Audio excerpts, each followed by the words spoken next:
I write him poems, and he gives me credit for those. But one of the things that I love about him is that he loves to get up and actually like interact with the students, which, you know, sometimes I think that, you know, teachers sometimes will just give an assignment, but Jeff is always like the best part of his day, he always says, is actually working with them one-on-one. Just showing them a different way of life and a different way of thinking and a different, you know, attitude is really important, you know, and see that it isn't always like how it is at home in the rest of the world, and not everybody is, you know, down on them or going, hoping for them to fail, that, you know, there are people out there who are rooting for them, and yeah, our students just need to see that, need to see what a kind, professional person looks like. My future plan is to go to college. I want to move out to Virginia and go to college out there, and to Northern Virginia Community College. Mr. S told stories about college and how enjoyable it was for them. So I guess he's a good influence on making me want to go to college, because I was kind of scared of leaving, and then saw the stories that he's told us, oh wow, maybe college isn't as bad as I think it is. The way he interacts with us is he loves us, I guess. He's a very cool guy.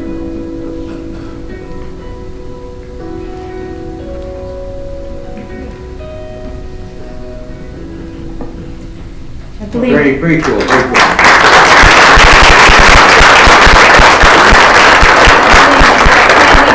Jen is here with our Teacher of the Year. Could you come up, please, both of you?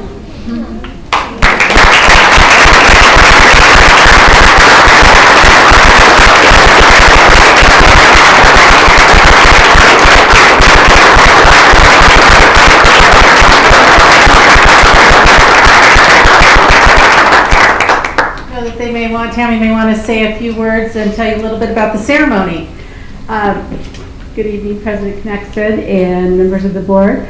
Jeff obviously is very worthy of this honor, and the county dinner was really a wonderful evening.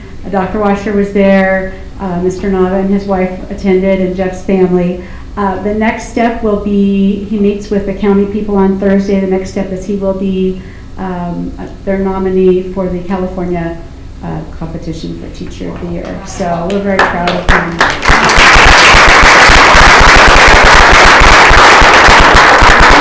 The county also mentioned this is the first time a continuation high school teacher has been nominated Teacher of the Year, so it's pretty outstanding. He does an amazing job with kids. So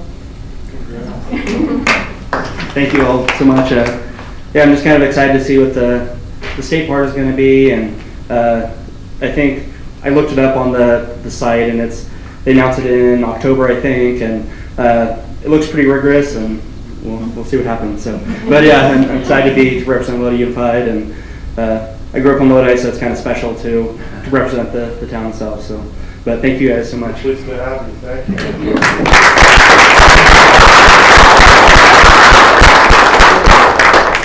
Congratulations, and thank you very much. But also, I've known people who've been in your class, and they can't speak highly enough of the great work you do. So thank you very much for taking care of our kids. Well, thank you so much, yeah. I just want to take a second, since I'm sitting in the center chair, to shake the hand of one of the greats. Thanks for everything you do. Oh, thank you so much.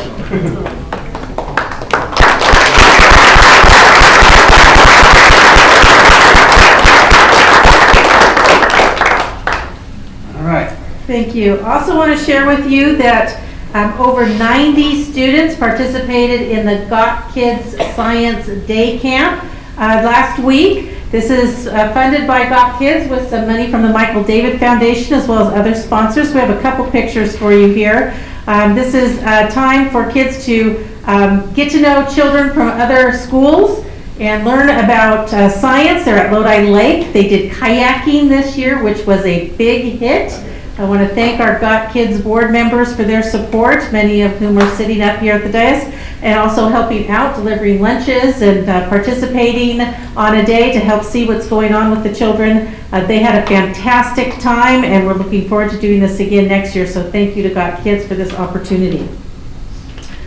Also, very exciting news, hopefully you've seen and social media outlets that Lodi Unified has been named a top employer by Forbes in California, and that is a huge accomplishment, so congratulations to you as a board for making Lodi Unified part of this list. There was only one other school district named in the list. The others were from various other organizations and fields of study. So congratulations to you and all the staff and community of Lodi Unified for making the Forbes Top Employer in California list. Also, I want to let you know that we have summer meals again this year for our children, and this was featured on Fox 40. So we have a clip for you in case you missed it to tell you what's going on with nutrition services out in our communities. At Creekside Elementary School in Stockton, school is out for the summer, but lunch is still served daily for free. Can we have fried salad and apples? It really helps make it easier to know he's getting nutritious meals, during the summer. Edith Marlborough brings her 3-year-old son for lunch here whenever she can. For most families, including Edith, grocery bills can get steep over the summer when the kids are home. Food costs are always rising, and the kids are home more, it's hot more, they want to eat and drink more, so it gets hard. So yeah, it's helpful to have these programs. This program is funded by the federal government. Creekside is one of thousands of schools nationwide providing free meals for kids of all ages all summer long. When we first started, I think we were doing 25, 35 kids, and now we're at 75. Some days it's more. Food Service Supervisor Renee Sanchez says Lodi Unified School District operates 16 different locations across Stockton and Lodi, serving up almost 3,000 meals a day. I love this program. It is very important to our communities as well as our students because a lot of these kids don't eat 3 meals a day when school's not in session. Sometimes we're their only source of nutrition during a regular school year. Our program during the school year feeds breakfast, lunch, snack, and supper. The fastest way to find a location near you that's serving free meals to kids is to use your phone and text food or go meet us to 877-877. Then enter your zip code and it'll give you a list of locations, dates, and times when those meals are served. That's good to know because texting is convenient. I think more people would show if they knew about it. In stock. I want to acknowledge Mr. Khan, Nancy Rostamilli, and her staff for putting this program together and making sure that our students have nutrition meals over the summer. Thank you. Cool. Thank you. That's it? Okay. Okay. All right. Ready to listen to the public. Right now we have a 20-minute time period has been set aside for the public to address the board on items that are not listed on the agenda. Each public speaker shall limit his or her comments to 3 minutes, but is welcome to distribute any materials to the board and or staff due to restrictions imposed by the California Brown Act regarding discussing topics that are not on the agenda. Board members may not engage in dialogue about the issue. I have 2 cards. One is from Tiffany Nielsen. Yes. Okay, come on up. One-to-one technology. Good evening, members of the board. This is my first time to a board meeting, and how exciting for you. Yeah, so I don't really know what I'm doing. Thanks for calling me first, but that's okay. So I guess my comments and my questions are regard to the one-to-one policy. I love that our students are getting to use technology. I have an incoming 1st grader, 4th grader, and 7th grader, and I've been able to see how technology has been able to be used in the classroom, and it is a wonderful thing. Especially my incoming 7th grader, just the projects he's been able to do on his Chromebook and things like that. And so it is an amazing thing, but as a parent of these kids, I'm very concerned because my former 3rd grader going into 4th grade and my child going into 7th grade have both seen images on their Chromebook in the classroom that I feel like should have been protected from them being able to be seen. So for instance, my 3rd grader was doing a report on Indians and went to Google Images to find some images for that. Found a naked picture there. He addressed it with the teacher. The teacher let me know, and I really appreciate that. But I just am asking as a concerned parent that with this one-to-one technology, we really protect our children and what they are able to view on the internet. and also just their use of YouTube and things like that. It just takes them to sites that maybe aren't the best educational and things like that in the classroom. And I, for one, am just really saddened that these are images that my child saw in the classroom. And I know we're going to be discussing some other images in light of the history curriculum, in light of the upcoming health curriculum. I would hate for any child in the Lodi Unified School District to type in questions like, what does it mean to be a lesbian? What does it mean to be gay?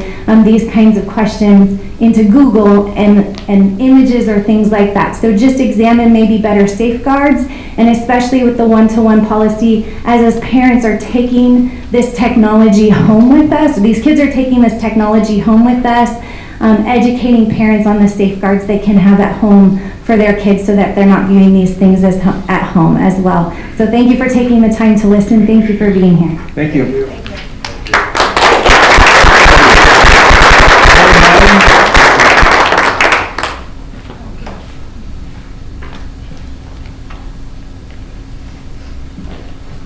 Good evening, board. Thank you for allowing me to speak today. First, I'm talking about the Joe Cerna and Houston move. That is not on the agenda today, I believe. And I just wanted, first, before I went into some other comments, I wanted to say thank you to the board for making it happen and finding a way to get the Cerna campus moved to the Houston campus in a short amount of time, and we're hopefully on the deadline to make that July 30th deadline when school starts. I heard that the moving company is fantastic. That's very positive, and I've also heard that a few teachers have actually been shown to their rooms and they're allowing themselves to move in, and that's all very positive. One of the unfortunate things I see here is that this update is the only update the board is going to receive tonight, unless there's something else on the agenda that I did not see. I know Mr. Khan has been doing he's done a couple CBO hacks, which has been great, but me as a parent, I have no idea if the board members are actually watching those and are updated on this issue. I don't know what's happening in closed session to find out if you're getting updated on this issue, so I don't know who's championing this project besides the internal staff of the LUSD. On May 21st, I had asked that there be a standing agenda action item and a reporting item until this project and the punch list on this project is complete, because it will draw on far beyond that first day of school, as we well know, because we don't know when electricity is actually going to be permanently put in, that new switchgear that Mr. Khan has talked about. So I'm respectfully asking again that this be added to the agenda at every single meeting so we can have a report from Mr. Khan and other people who are pertinent to this issue to talk about it. That's the only way I know, as a parent, that this board is engaged and cares about this project as much as we all say we do. I look at the reporting items. The Robotics Academy have had that standing agenda items for many, many meetings. This project has been going on longer than that one and others on the list. I think we are owed that, asking for that level of transparency that we've been asking for quite a long time. Although I do think a lot of positive things have happened, we're moving totally in the right direction, and I thank you for that, and I thank Mr. Khan for that. I think we have some more work yet to go. So thank you for taking my comments, and I appreciate all of your work. Okay, thanks. Yeah, thank you, Mayor.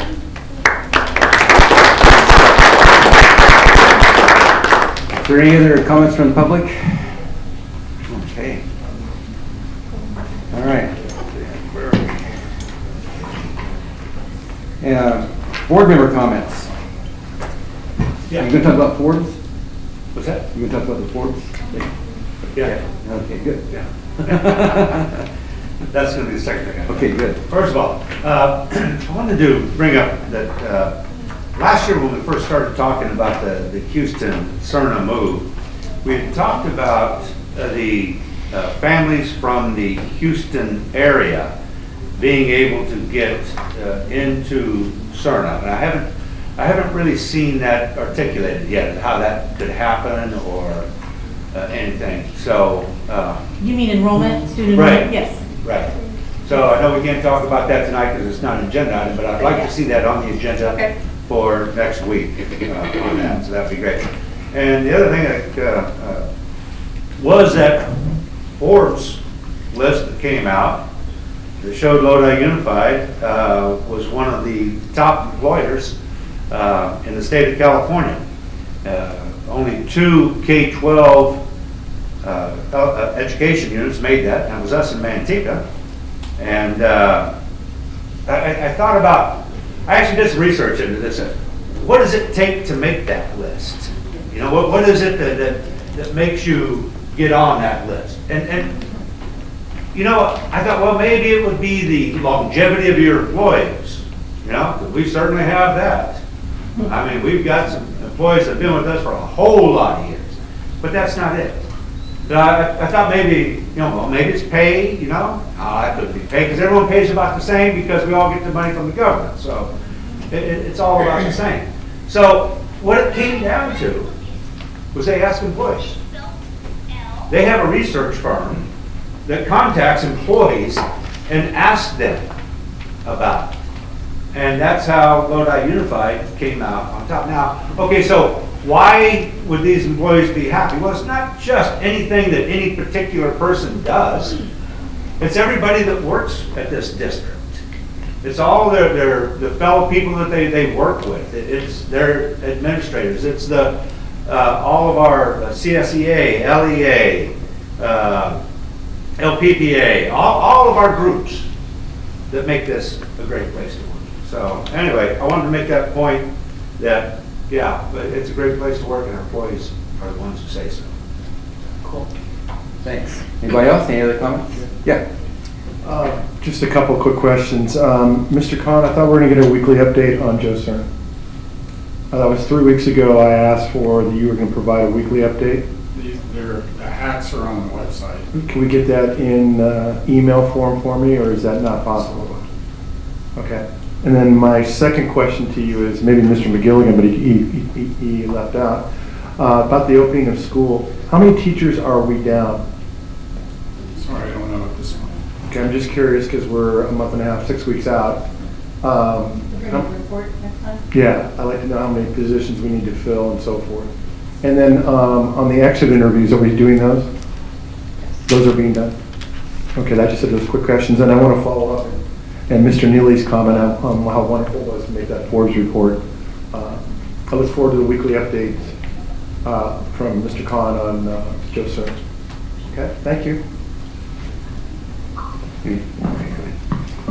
Yesterday I met with other delegates for CSBA with Assemblymember Jim Cooper, and he's very interested in our full and fair funding for the education across the state of California. Right now, our education, we are ranked 41st in the states, in the 50 states, 41st out of the 50 states in how much we spend on education per student, which is really abysmal and a disgrace. When you think about where California is and the leader that it is, not only in the country and in the rest of the nation. It was a very positive meeting. I was there with representatives from Galt Unified, Sacramento City College, and other CSBA California School Board delegates asking for his support, and he was very positive. So we thank Assemblymember Cooper for all he does for Lodi and for helping us make sure that our students are adequately funded going forward.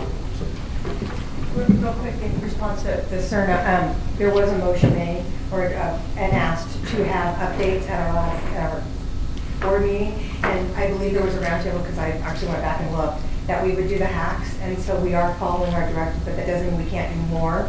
So I want to be clear that we are doing what we discussed at our board meeting.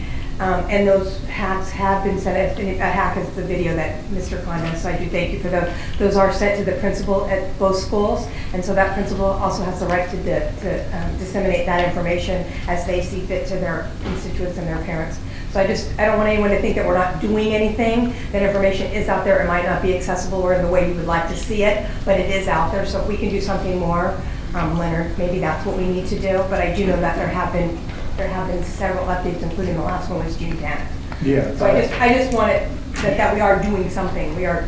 I thank you very much for that, and I know those are going on, but I do know that I asked for a weekly update, and it went beyond just a hack.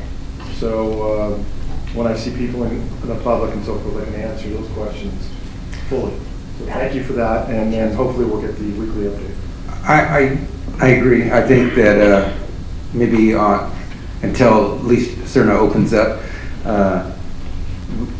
similar to what Mr. Palmquist has done with Valley Robotics. Takes about a minute and a half of his, presentation time because they're so good. If we could just hear, oh, yeah, we got this done, or we got this done, just make a standing report until CERNA opens up. Okay. Thank you. Anybody else? Yeah. Okay, yes, sir. Heavily. I'll echo that same thing about the CERNA updates. What's nice about having them agendized is that also opens it up for the public and also opens it up for the board to ask questions, so that we can have, I guess, a more complete information, and if anybody has any burning issues, we can get them answered right then and there.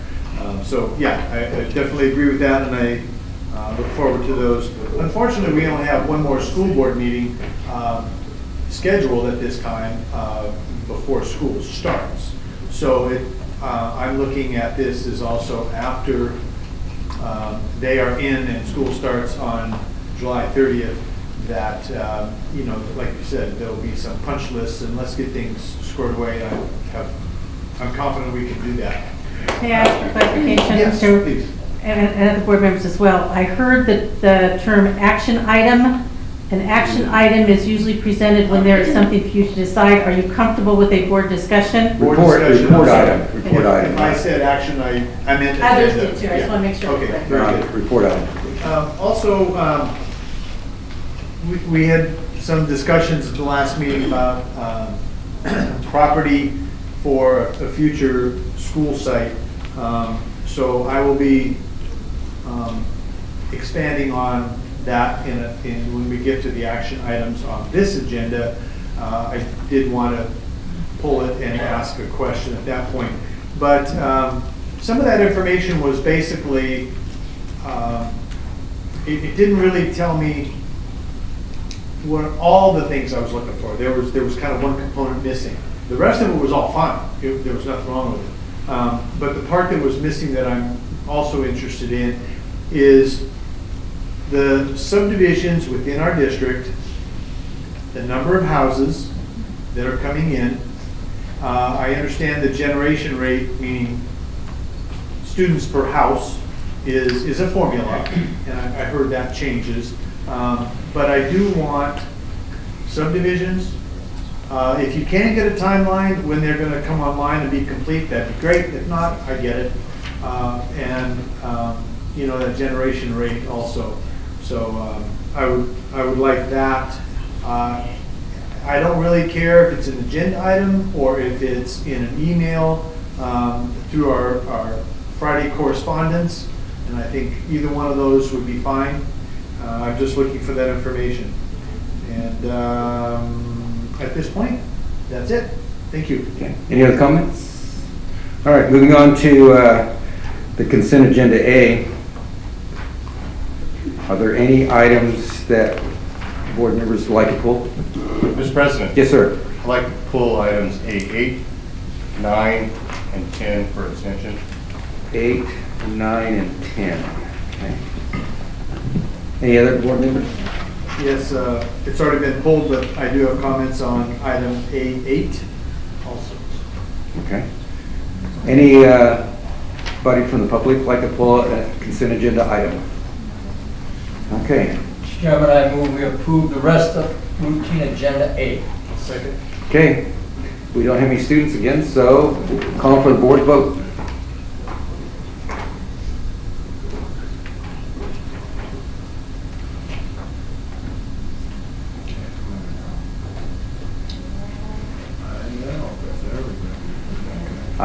That passes 7-0. Okay, item, which was the first one? A8. Mr. Go ahead, Mr. Freitas first. A8. A motion to approve item A8. Second. Okay. Where was it?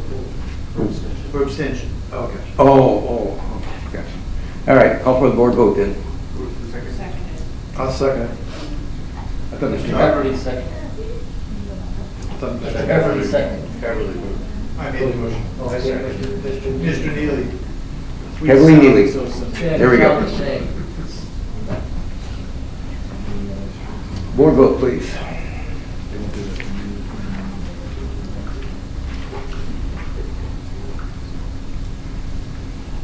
Okay, and it passes 6 to ayes and 1 abstention. Okay, item A9. Again, Mr. Freitas, I believe. Comments, Mr. Freitas, on that one? A9. Same thing? Okay. Just abstention. Oh, okay. Move to approve that? Okay. Board vote, please.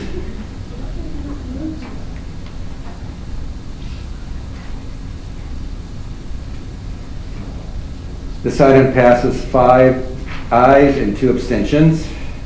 And I got a feeling A10 might do the same. Mr. Chairman, I move. 810 is me. Okay. I do have a question. Okay.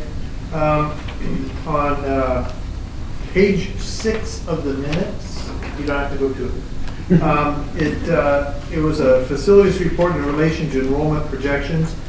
I'm not sure if this was stated properly. It also says that there's an enrollment decline and that there is a decline in students from the new housing. So I'm not sure what that means. I'm sorry. Page 6. And it's just, if there's language that didn't sound right, then maybe it could be adjusted. And We could just take out that one sentence. The first sentence is correct. if that's how that's going to go, then I will move to approve with the alteration. Okay. Call for the board vote.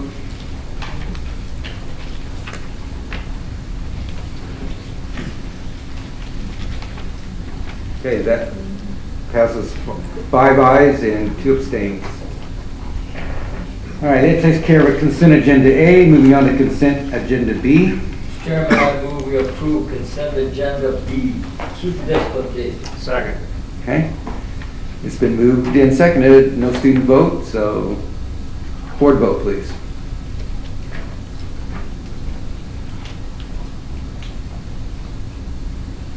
Passes 7-0.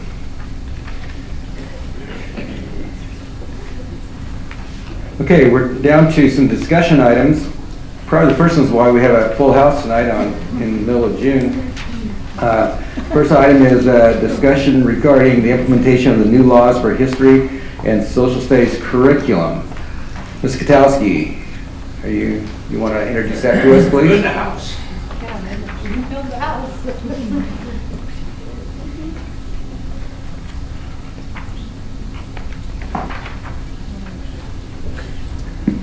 President Knackstead, members of the board, and Dr. Washer. Several weeks ago, we had 2 parent nights where we spoke with parents regarding some of their concerns regarding the new history, social science changes in the curriculum. And as a result of that, it was requested that we bring forth an item for parents to share with the board so the board members could hear their concerns. So that's what we're bringing to you tonight, an opportunity. Okay, any board discussion? Yes, sir. Yes, sir. I want to start this out with the, first of all, I went to the first meeting,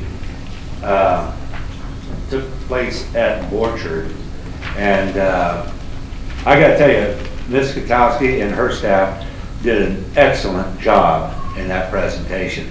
They had all the books laid out, all of it was marked with places where there was what could be considered to be controversial language, and parents could go and see it. Also, I want to note that that was the highest attended parent meeting that I've been to since I've been associated with Lodi Unified in 2005. So, and great discussion, and people had some great points, and it was really, I really loved seeing everyone there. And I was the one who said that, hey, the rest of the board needs to hear this, so we'll try to get it on the agenda. So here we are. But it's interesting to me. I want to point out that this isn't this board's idea. Okay, we all get that. This is a law that has been passed. Now, the question is what do we do about that? And there are several possibilities of this, and I throw this out for discussion. But because we're directed that something has to be in the curriculum, we're not told how it has to be in the curriculum and how it's to be taught. And I thank Dr. Washer for that. She told me, I was talking to her about it, she says, well, they can tell us what to teach, but they can't tell us how to teach it. I said, okay, that's a good point. So I want to use that as a starting place for this discussion. There are a lot of specific things in it I just don't, frankly, I'm not comfortable with at all. And most of the people I've talked to, well, everyone I've talked to is uncomfortable with it as well. There's that thing about Sally Ride that is for second graders, and it says she was the first female astronaut, which I think that's a commendable thing. And then it goes on and says she is the first lesbian astronaut. And I have to say, why do we need to say that? Why do we need to put that part in there? And because the obvious question from a second grader is going to be, teacher, what's a lesbian?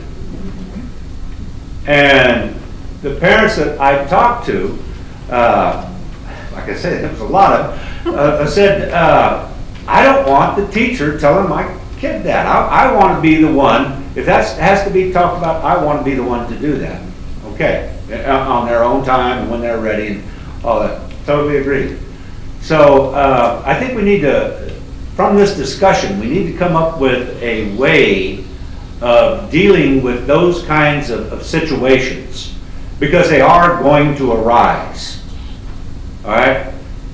One of the things I thought was that we have already identified those, thanks to Ms. Katowski and her people. We've already identified those areas in there. At least we think we got them all, okay? Now, we gave it our best shot to get them all. If we find something else, we put that. But maybe those are the things that are done just, I don't know, sign of as homework. Let parents deal with it, you know? And then not cover that in the classroom. And not put it on tests. Not everything we teach has to be tested. So that way no one would, you know, there wouldn't be any repercussions about it. We talked about at the parent meeting the ability to opt out. Well, then that identifies, you know, separates your child and all that kind of thing. So we don't want to do that. But if we just turn it over to the parents, let them deal with it, I think, in my opinion, that's the way to do it. Now, I'll throw that out for board discussion. Okay. Okay, go ahead. Yes, I agree, George. I think it's a state mandate, so actually this board has nothing to do with that, like George says. But I think that, and I'm thinking in terms of maybe the curriculum committee or subcommittee would come out to accommodate those parents that are very uncomfortable with all these things that are going to be in those, that are on those books, and then transmit it to the youngsters. I have the same feeling that Mr. Neely has, and I just, it's a touchy situation. I could really give you my personal opinions, but we'll reserve them. But I think that we should be able to accommodate the parents, and by some type of curriculum committee or somebody that's involved in it, and base it on the way that the parents wish to do that. Thank you. Okay, my turn to get some good. I have, is anyone? Okay, nobody's raising their hand, so I'm talking. I was going to talk, but you were talking. Okay.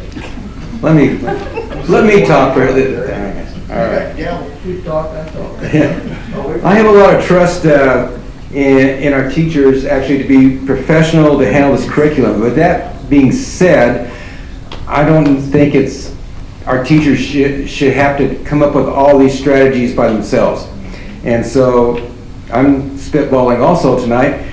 I'm wondering if Ms. Katowski and the curriculum department can't come up with various strategies or suggestions for teachers on how to handle the sensitive information that they're legally bound to offer or to teach. So, that's my comment. Ms. Porter? Yeah, I talked to a few school districts, and I was wondering if Ms. Katowski's still here, does she run out? Yes, she is. I have a couple questions for you. Are you gonna stand or just be, I know you hate my questions. I talked to a couple of school districts. Can I ask you a couple questions, because I'm somewhat naive about the rollout of this? Sure, you can ask away. Okay, is there a way for us to pump the brakes, where we just don't roll it out? I don't believe so. Why? They're telling me back here it's a state mandate. No, I understand that, and I know of one school district in particular that is just telling they don't have the funds to take on the new curriculum, and they're staying with the old curriculum and waiting to come out with more of an age-appropriate time for this to occur. That's kind of what I'm driving at. So this cannot be just us that's having this issue. Correct. Have you been in contact with any other school districts? Well, we do know that in some school districts are having some very concerned parent meetings, much like this, up and down the state of California, and some school districts are having this much concern regarding it. I don't know, I don't foresee the framework changing. I don't foresee the law changing the mandate. These books have been purchased, they are already in use. If my recommendation, if we want to make some changes as a board and as parents and as constituents of the state of California, we need to make our voices heard. And the only people that make laws and changes are at the state capitol. Right, but in the meantime, children are being forced to deal with adults' decisions. And maybe it's not the correct time. Is there a way that we can massage this and still be within the legal framework because I'm just thinking from a teacher, and then I'm also thinking from a parent standpoint, age appropriateness. And as a teacher, someone who taught evolution, for example, some kids' families just didn't want to deal with it. So we wrapped our hands around it, worked on it, talked to the parents, and they were comfortable with it. Again, the age is different because I'm dealing with high school. In this situation, a second grade teacher that has to deal with certain sexual orientations, that's awfully young. I mean, and I'm not trying to be dogmatic here. I just think it's just, and put the teacher in that situation. How do you deal with that? And I'm just, again, I know you don't have all the answers, but I do know that some districts are kind of taking a left turn on this a little bit and saying, let's pump the brakes and see how it all washes out with the state. Well, I think that was something that Mr. Neely was referring to and Mr. Nava in terms of, we have identified those areas that are concerned, and just in many areas where we have controversial issues, our students can ask for an alternative lesson, and if that means that the curriculum department needs to develop an alternative lesson, we can do that.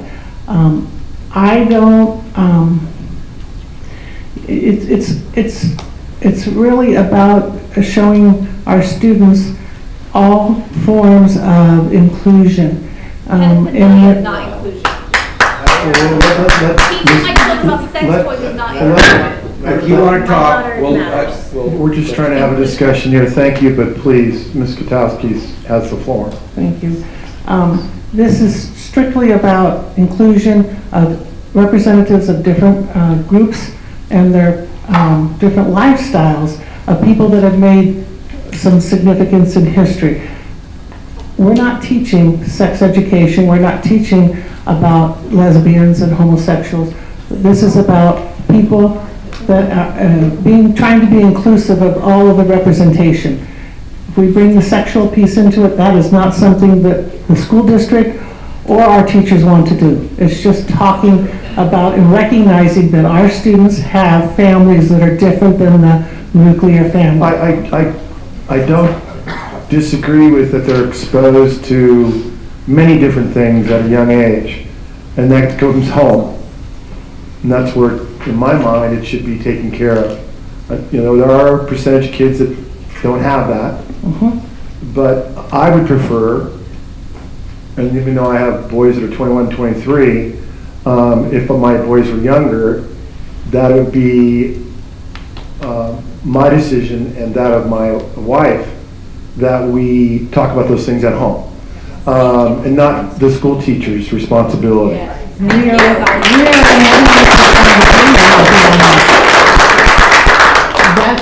We're in agreement with that. No, I know you're in agreement with that, because I'm thinking like with health, that we teach at the high school level, and there's a lot of controversial things that are, it's, to me, age appropriate. And some of the things you probably should be teaching in 7th grade because of what's going on, but high school seems to me to be age appropriate. And unfortunately, this does revolve around sex.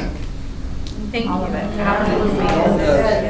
It's a segue, it is. And I know you're in a hot spot, and you're I don't want to kill the messenger because, you know, I like you. And I know you're just doing what the state has required you to do.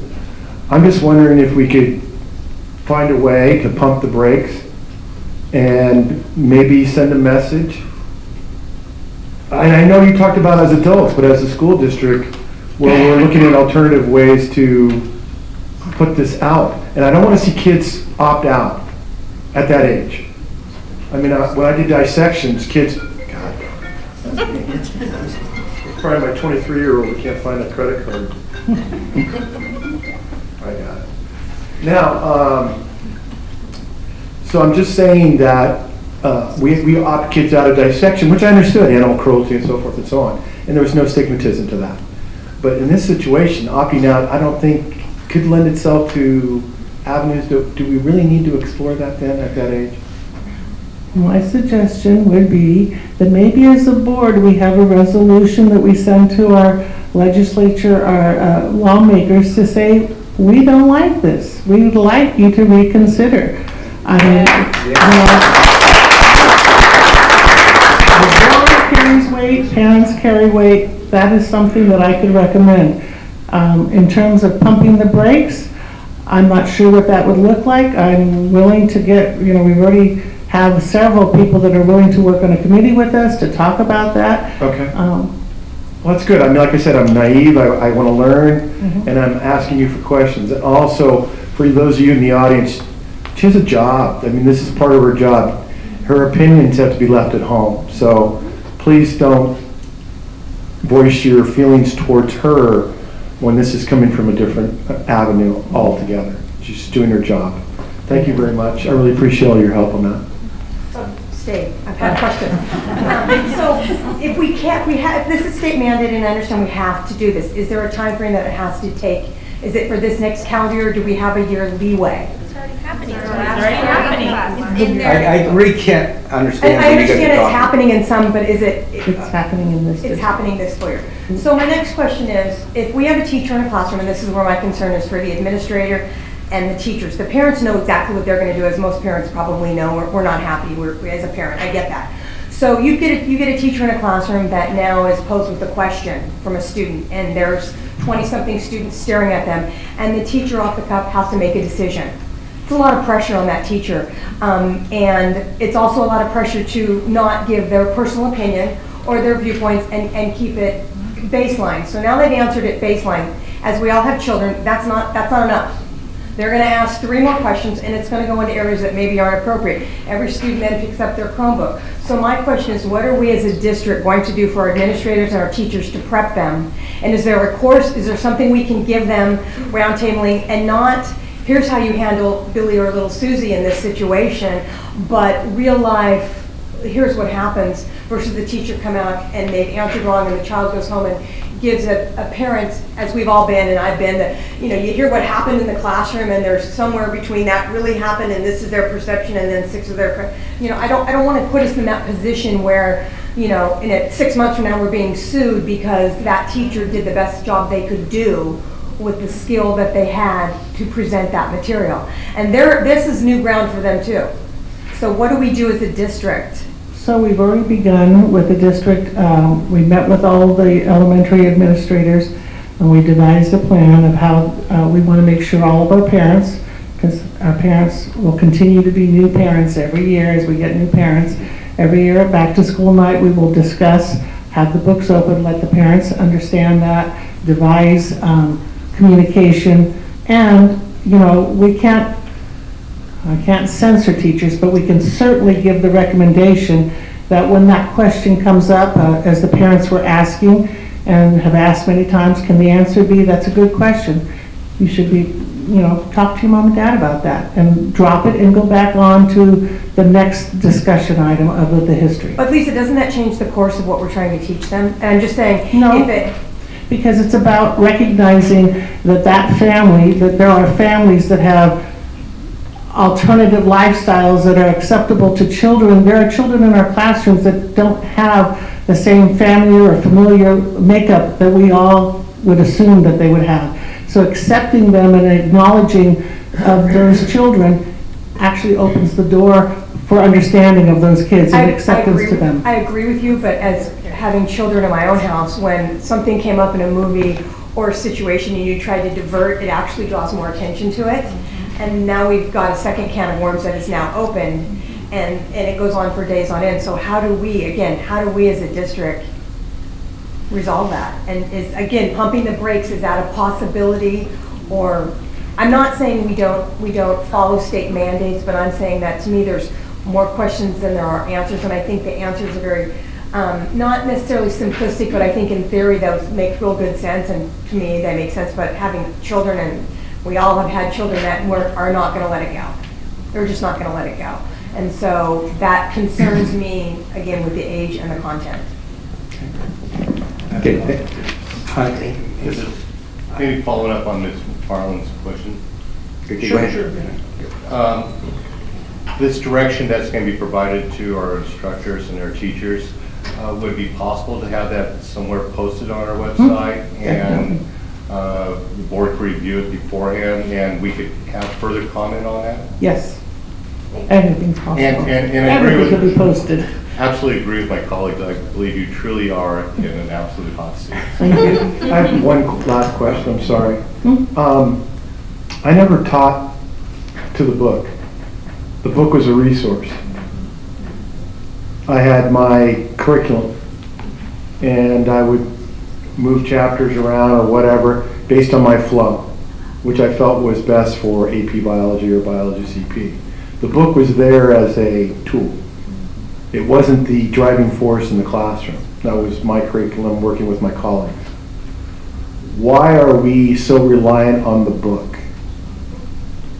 And why can't we circumvent the book and have the curriculum drive the bus instead of the book? We have the book, which covers our state. It's actually a little pamphlet. The book in K2 is a newspaper. So, Unit 34, I think, is the unit that we're talking about. Could be withdrawn, but I think then if we if we pull that out, we may be bringing ourselves into a different kind of liability from groups that are watching to see what we're going to do with this. So I'm all about slowing down the wagon if I can and modifying things that I can, but I'm not about putting this district at risk from lawsuits from anybody and everybody. And I think we have to be realistic about that.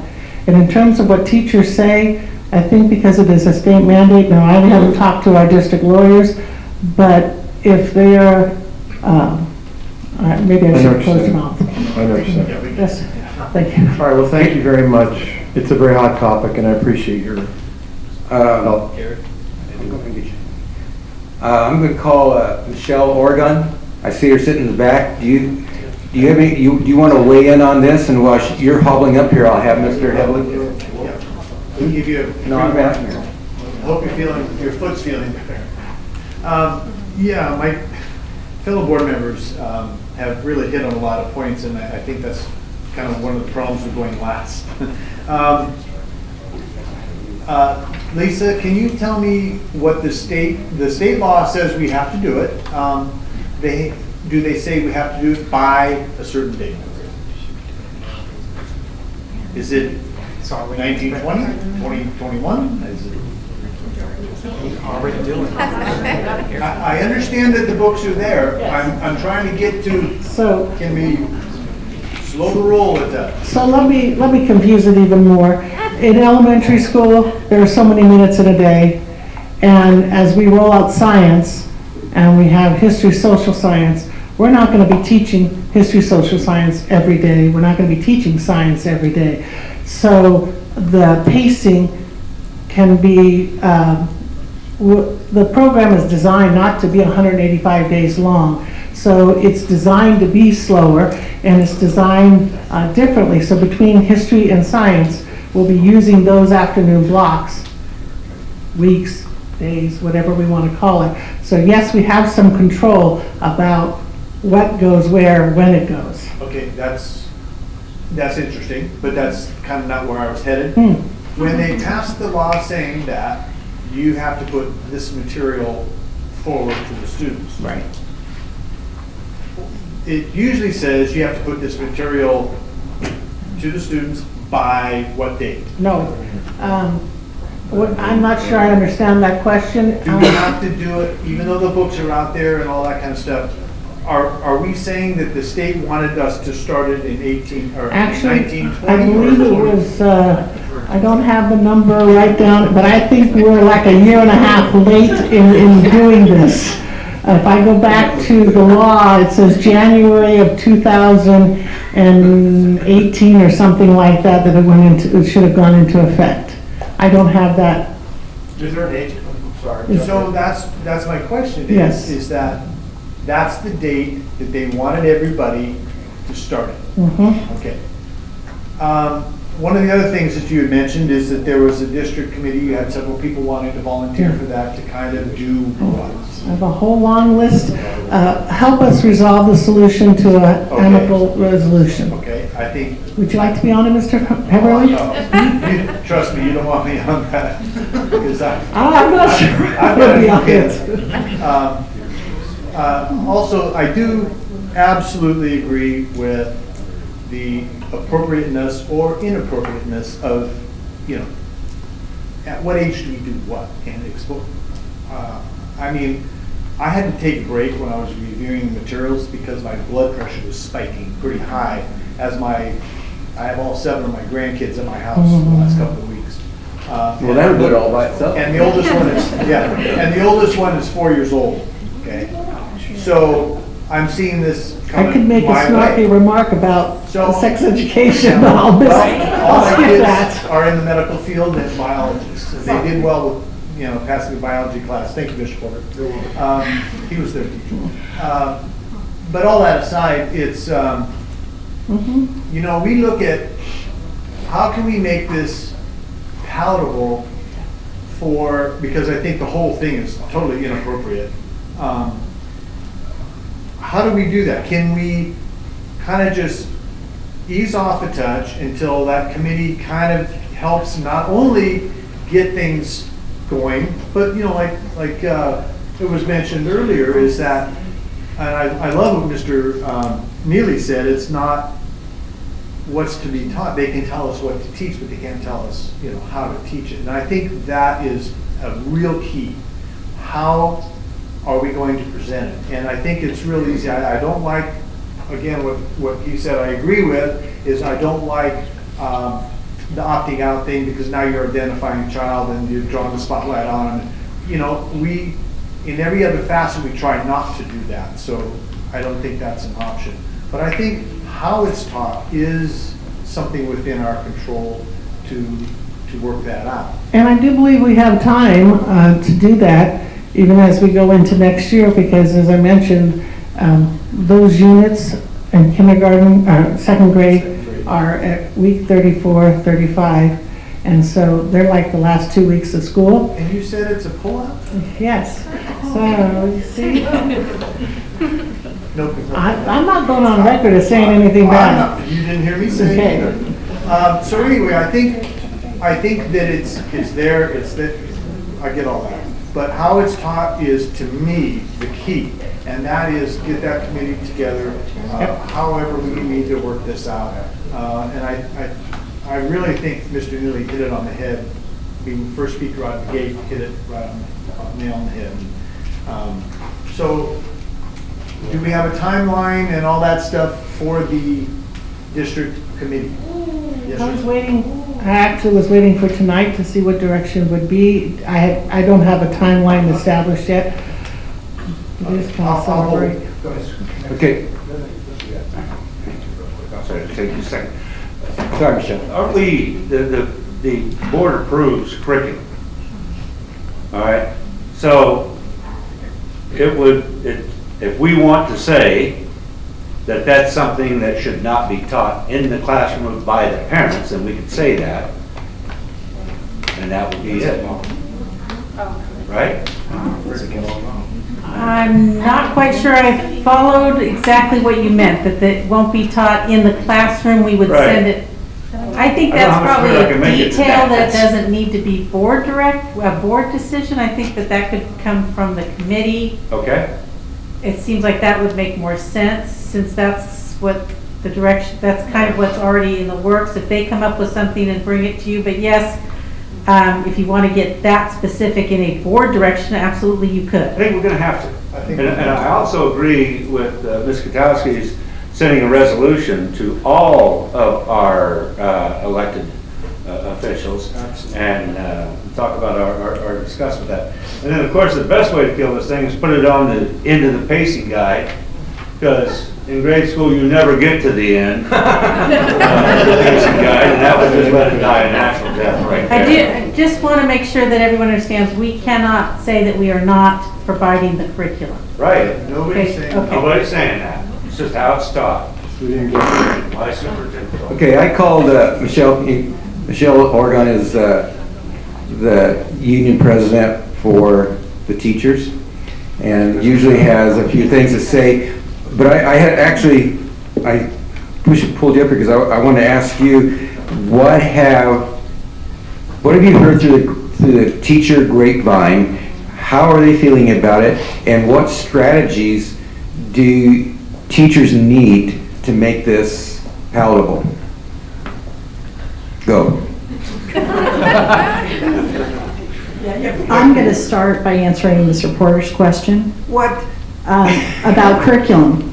Okay. And how teachers should have the academic freedom as the professional in the room to how to address the frameworks that we're supposed to teach.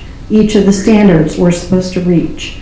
So when a teacher, as he said, uses the book as a guideline and a tool to support what I'm teaching, it's just that, a tool. I think part of what we've seen with new educators is we're relying heavily on a scripted program. Much of it is scripted. So yes, if you want something to appear at a certain timeline, that would be the pacing guide, because that is what the teachers are supposed to try to follow for testing purposes, because certain units are covered at certain times and then benchmarks would be tested within certain intervals. I don't know that we have anyone working on the benchmarks for social studies. Maybe our social studies coach that's here could answer that one. Through the grapevine, I have not heard of any serious problems from the teachers. We did hear the first year as it rolled out, and many of you know, lots of the materials were not ready. And so it was a slow rollout for some grade levels last year. They didn't get to everything because of the inability to get to it, say, tech-wise. So I know in their trainings, as we spoke last year about the training, it was less than par. There was much need for more training on the curriculum. So it was rolled out 2 times in June and then during the Teach Strong, Learn Strong PD days. I heard more teachers complaining about mistakes in the curriculum than I heard with certain topics. So, but I would caution that we do stick to what the state has set up for frameworks.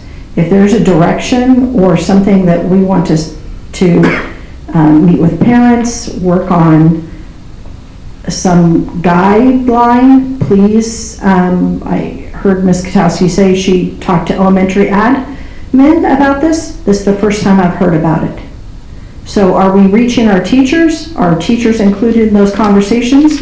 Because admin aren't in the classroom teaching the units. So are we getting the teacher's perspective on this? That's why I have you up here. And that's maybe where we've got a gap or disconnect. Thank you. Thanks. Any other comments before we move up, open to the public? Okay, this time if there's anybody out there in that sea of people who would like to say anything about this, come on up and introduce yourself, please. Feel free to kind of line up if you like. Yeah. Try and keep your comments down to about 3 minutes though. Okay. There's a lot of people here. Thank you for the opportunity to share. My name is Robert T. Schlipp. My wife and I have a son entering 6th grade and a daughter entering 8th grade. As a parent and pastor of Radiant Life Church, I'm very concerned about the state-mandated inclusion of inappropriate material in K-12 history, social science curriculum. While I recognize that the Lodi Unified School District must adopt curriculum that is approved by the State Board of Education, I want to take this opportunity to let you know that our family supports your efforts to enact policies and processes that honor the Christian faith of many of the students, parents, teachers, and administrators in this district. Please keep in mind that Christians accept the Bible as the divinely inspired and infallible Word of God, which acknowledges that human sexuality was defined by God at creation. God's standards for human sexuality were put in writing by Moses in the book of Genesis approximately 3,500 years ago. 2,000 years ago, the same standards were affirmed by Jesus Christ, whom we accept as the Son of God and Savior of the world. In regards to Christian teachings on human sexuality, our faith cannot waver. In my brief examination of some of the curriculum in question, as well as source materials, I've come to believe, as many of you have, that some of the subject matter in this curriculum is simply not age appropriate for the classrooms in which it is being implemented. Furthermore, some of the figures highlighted are not the positive role models that the curriculum purports them to be. And the implementation of this curriculum could prove problematic for some educators and families alike. You've been elected to serve on this Board of Education to do what is often a difficult and sometimes thankless job. Your efforts in honoring the faith of students, families, teachers, and administrators is appreciated. Thank you.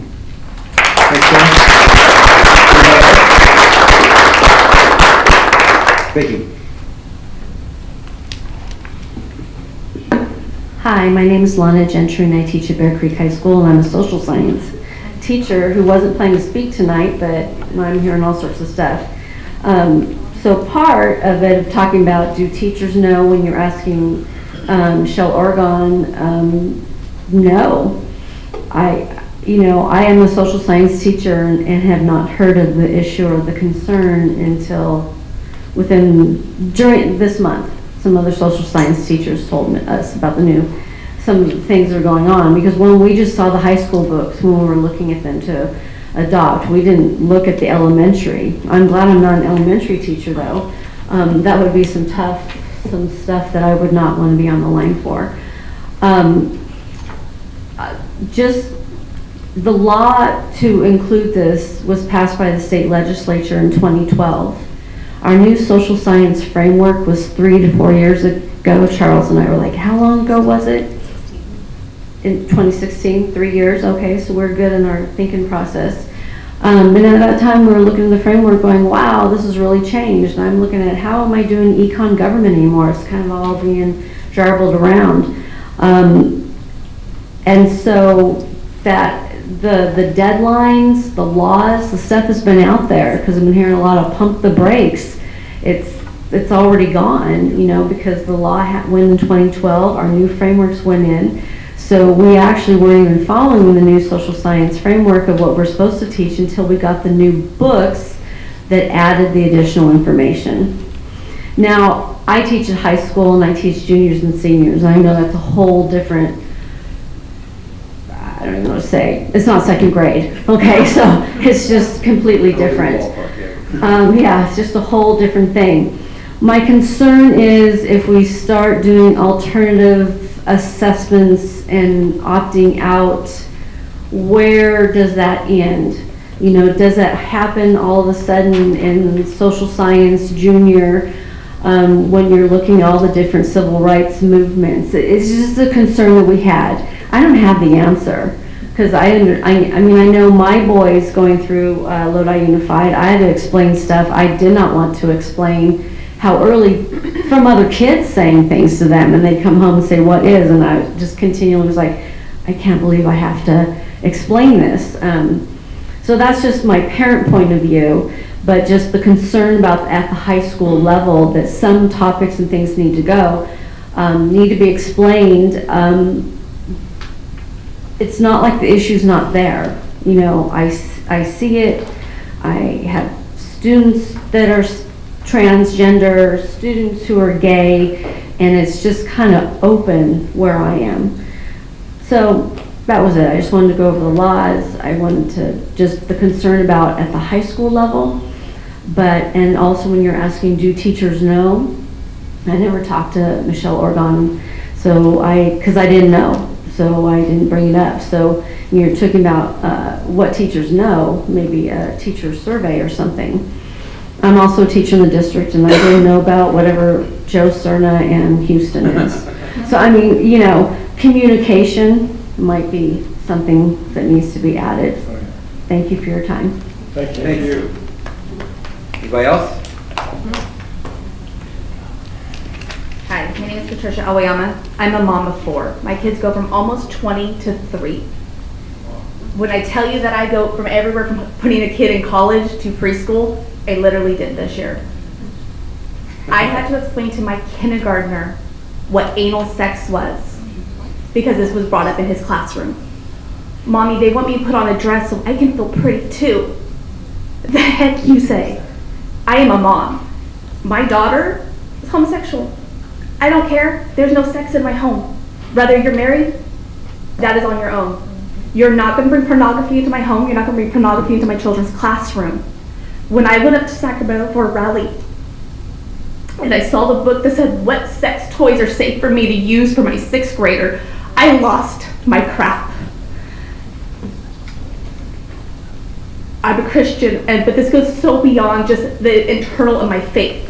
My daughter, as a homosexual, does not want to talk to her 11-year-old brother about anal sex. She doesn't want to have to explain masturbation to her 6-year-old brother. What are you going to do when that 12-year-old girl looks at her school teacher and goes, do you want to watch me masturbate? Because somebody's watching her at home being molested. A little boy that's being raped at home is now having their 35-year-old teacher talk to them about sex, talking to them about rough sex. Because we're not just talking about lesbian sex, homosexual sex, gay, straight, trans, whatever we want to call it right now. What happens to that little girl that's being raped at home by her daddy and has no one to talk to now because the person she looks up to is telling her it's okay? Because you are telling her, this is how you put this condom on. Here's how you use this dental dam. It's okay to use a cucumber, the book says. This is what you're teaching our children.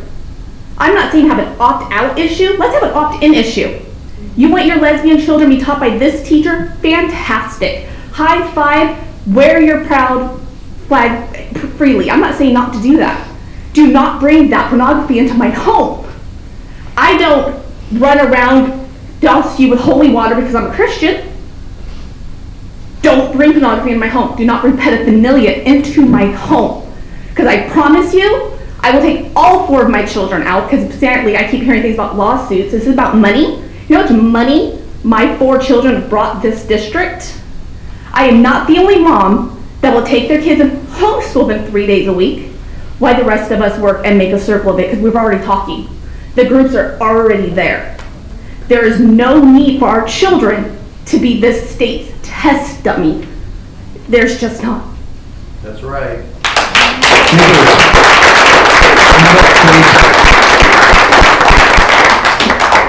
Well, thank you again. I know this is such a hot topic, and I want to thank you for hearing us, parents. Are you still a teacher? Because if you are, I want my kid to have you. You're just amazing, and I'm so thankful for you guys and for your heart in this. And I guess my question is, I would love to see, this is what I would love, this is what I pray for, that Lodi would be one of those districts that finds the loopholes and finds the loopholes in this, and we help set the standard. Because you know what, I think we all agree, 2nd grade is a little bit too young for this kind of stuff, and I think we're all in agreement here. And so I want to be a part of the solution and just be, can the district be objective? Or is everything, I feel like everything I'm hearing is, we can suggest our teachers do this, we can suggest this, but Mr. Neely, you spoke on the board kind of deciding what the teachers teach, I guess, or I don't know how that exactly works, but can the board really be objective and give an objective thing to teachers and say, yes, this is what the law was passed, yes, this has to be in our textbook, but objectively, as a Lodi school district, we are coming together and saying that we've heard the voices of the parents, and objectively, this is how we are going to handle this issue in our school district? Or does everything have to be subjective? Are you able to answer that question? Can you objectively give a... Mr. Seeley, you want to have? Yeah, we can do it. Okay. That's what we're saying. That's the purpose of all this. That's why we're gonna hopefully maybe bring this back next week, and we'll give direction. Awesome. And because I guess I would say there's this idea of the principle of first mention. And the idea is when a child first hears something mentioned, every other time that they hear that mention, they will always go back to that first time. Which means as a parent of a student in the Lodi School District, that means I have to first mention what a lesbian is, what a gay is, what homosexuality is to my 6-year-old. So that when she hears it in school, that won't be the first mention, and she'll always be able to come back to what her mom and dad have taught her. And that's really hard for me to swallow, and I think it's very emotional for us as parents to swallow that. And then just based on some of the things that they talked about as far as lawsuits maybe coming from the other side of people who have fought to put this in our textbooks and things like that, I guess maybe the training for the teachers I guess I could see a lawsuit of going, well, it's in the textbooks, you're supposed to be teaching it, and maybe the argument being, well, we just didn't get to it, versus the lawsuits that's coming from parents going, I know this isn't sex education, but when my child asks in class, what is a lesbian? I looked it up in a dictionary, and a lesbian is a homosexual woman. So then you look up homosexual. What is a homosexual? A homosexual is one who has sexual relations with the same gender. So you're teaching sex education, which to me, if I as a parent haven't signed a paper that says you are allowed to teach my child sex education, and that's the education that they got in class, then you violated that law of sex education. So, Keep in mind, your argument really is not with this board, is with people that make the laws, but I hear you, what you're saying. Yeah, but so as a board, can you guys objectively, and again, I want to be a part of that solution, come up with a way that we can give... We cannot come up with a way to break the law. Sure, but can we find the loophole? Well, I don't know. Okay.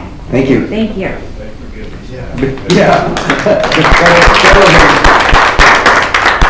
That works sometimes, but.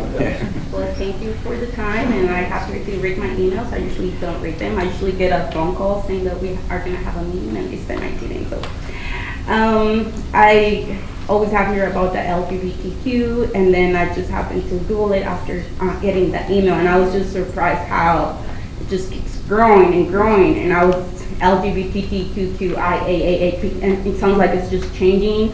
And yeah, religion, that's a big issue for me. I asked a teacher 2 years ago, is this coming up in the school that my child is attending? Because if that's happening, I want to pull him out, and I want to do homeschooling, because that's something that I just don't want them to have exposed at such an early age. And I'm just very concerned. Age matters a lot, and I will teach my children chastity as long as I can, because like I told my 17-year-old sister, the doors to my house are open, but because of your choices, if you get apples, later don't wish for oranges, because you're gonna get what you got. So I'm just teaching her to be responsible and make choices, because that's gonna affect a long time. And I know that these issues have been long for like since 2012 with that Masterpiece Baker that got a lawsuit, and he had to pay like $135,000 because he didn't want to make a cake for a lesbian homosexual marriage.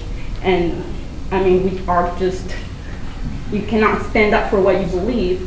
Yeah, he's willing to provide services, but once you get asked to do something that go against your religion and what your values are, what your family stands for, it's just, yeah. So I was very concerned. I was glad that I got that email, and I'm glad that I'm here, and I was not planning to get out, but yeah, thank you very much for your concerns. Thank you. Thank you. Try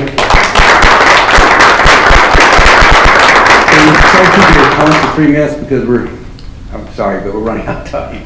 Well, mine's going to be short and sweet. So I do feel for you guys. I feel for the position that you're in. As you can tell, I'm not no young chicken up here. I am a grandmother of 6 children, all 6 and under.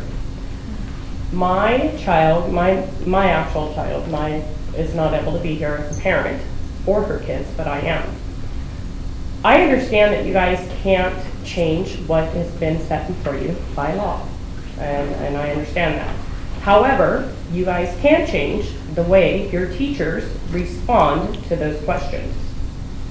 And I would hope that you really, really have some deep discussions and some training on how they answer my 2nd grader when he asks that frickin' question. If he asks what that means, we better have a darn good answer for him, and it better be short, sweet, and not to the point. We do not have to answer those follow-up questions. They are teachers, they are not the parent. We need to keep that in mind. You guys run those teachers, you guys instruct those teachers, and I expect this board to hold them accountable for what they say. Okay? That's all, and thank you. Thank you.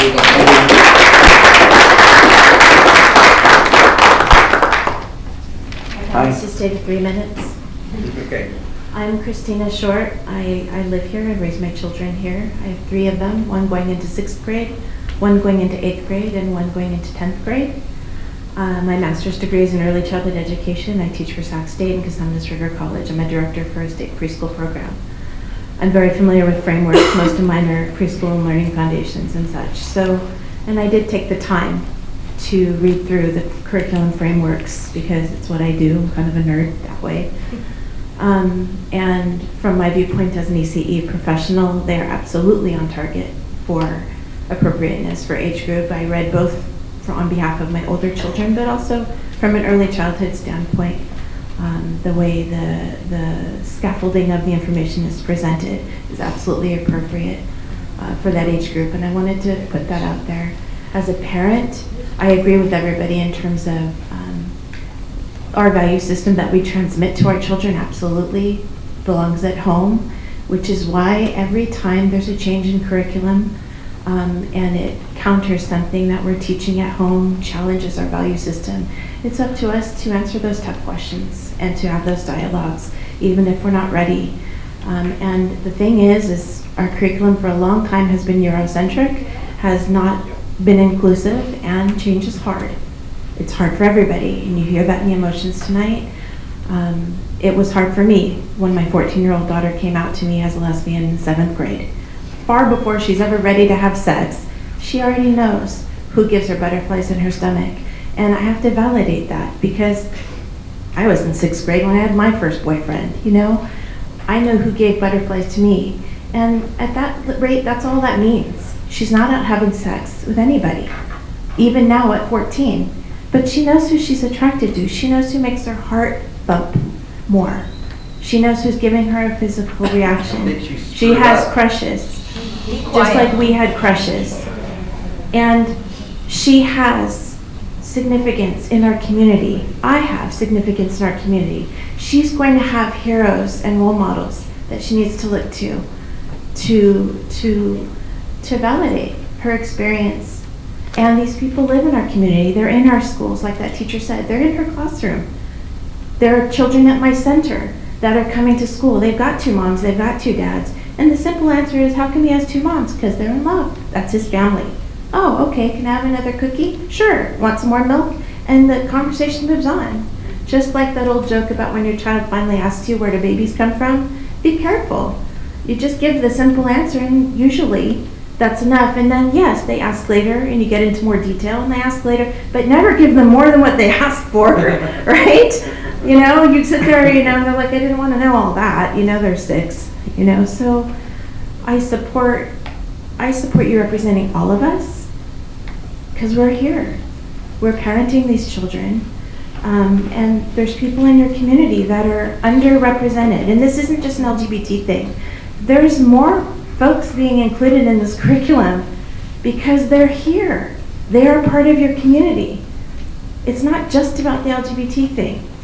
There's a whole other slew of underrepresented folks, chronically underrepresented folks, that have significance in our community, and their histories deserve to be spoken, because the more we know about our history collectively, the more we can plan and be a part of our future together. All right, thank you. Thank you. Good. Okay, well, I think we're going to close this with you, and then Michelle, you can go with your teacher. Okay? Got it? Oh, yeah. Good. Hi, I'm Laura Christofferson.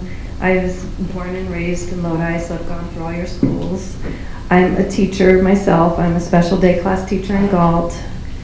And I do want to reiterate when I've heard about teacher professionalism, and also a lot about what the lady just before me spoke about, of we as teachers have learned about the children and as they age and what's appropriate and how to talk to different age levels.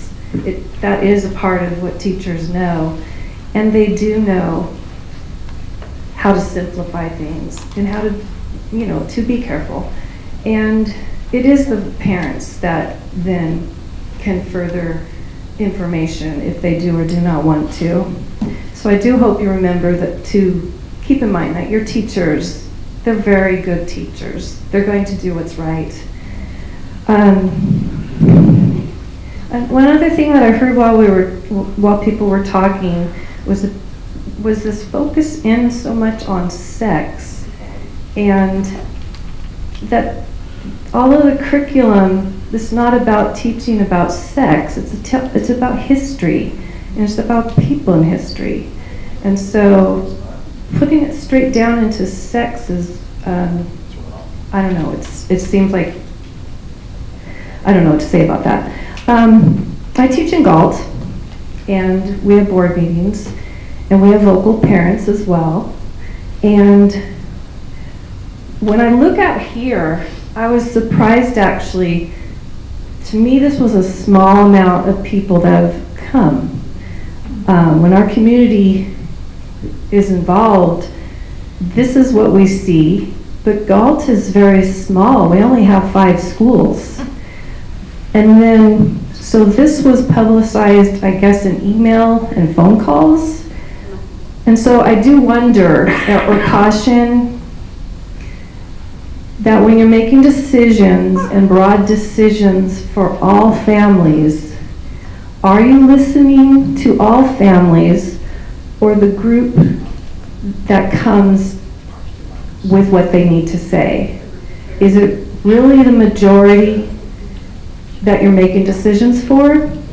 I know all minorities are important, but I just caution that you kind of look at things a little bit wider than just the group that has come. All right, thank you. Thank you.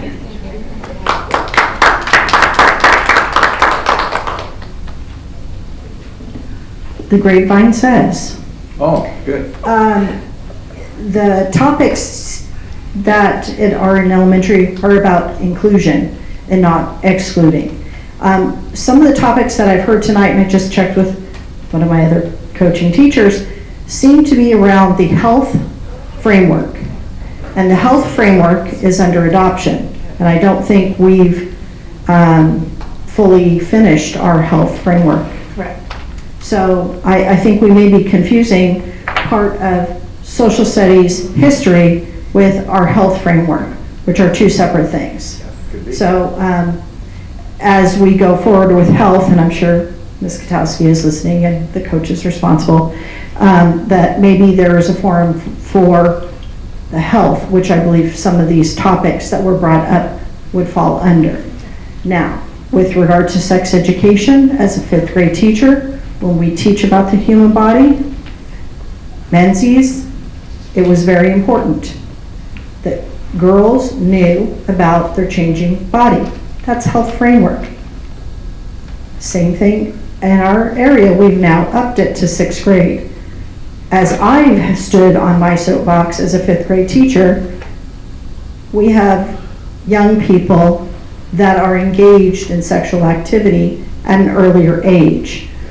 Our health framework, at least in our own bodies and development, I think should be lowered. That again is a topic for the health framework and committee to wrestle around with.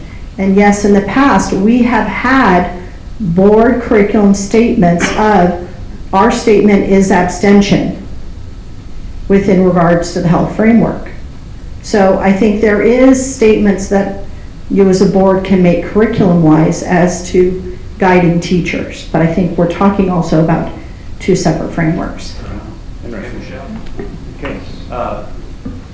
The subject came up in the history social studies because the 2nd grade one and others specifically mentioned that. And I think the concern is just the mention of Sally Ride being, well, what's a lesbian? And then that leads into a conversation that goes into a more sexual conversation. So I think that's the issue. I understand it's totally different from right. And I think where what I heard from a few was that it was about inclusion and identifying. A student can identify as early as, well, we've seen younger. Right. So, that part is not to exclude someone, not to be the kid that is put in the dumpster because they're using expletives about his identity. I'll just explain to you what I saw. So I think that was the report I got back, was that teachers saw it as an inclusion, not exclusion in the framework that they saw. But that's a small sampling just within the last few minutes. But again, would certainly like direction, and I think our committee can separate, because I think we're talking two things tonight. But, yeah, I just want to make it clear, though, that they are concerned. The concern that I witnessed from the parents at the meeting was a concern about the history, social studies framework that included that information I talked about in 2nd grade. So that's a focus point. And the rest of the board. Right. Okay. Hey, I want to please everybody, open an ice cream shop. Yeah. And that's a nice way of saying, this room is pretty obvious where your feelings, where most people's feelings lie. But, I don't want to say naive, but there's a whole lot of people who either could care less or could not care less, or, you know, want this stuff. So, and we need to balance everything. And we hear what you're saying, but there's a lot of information and a lot of opinions and that are coming into this. Okay, I think we're going to close this discussion for now, since it's going on 9 o'clock. And we're going to move on to other action items. So, if you guys want to stick around, you can. But the first other action item, number 1, is a resolution 219-63, the hiring of a short-term classified employee. Mr. McKilligan, anything to add? This is our annual resolution to allow people to work as taking tickets and other things at high school athletic departments. Okay, cool. We approve. Okay, we have first and second, Nava and Neely. Let's call for the board vote, please.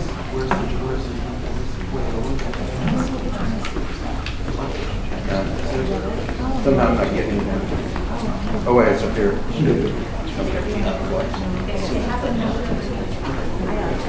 Okay, it passed 7-0. Other action item number 2, provisional internship permit and approval again. Routine, Mr. McKilligan?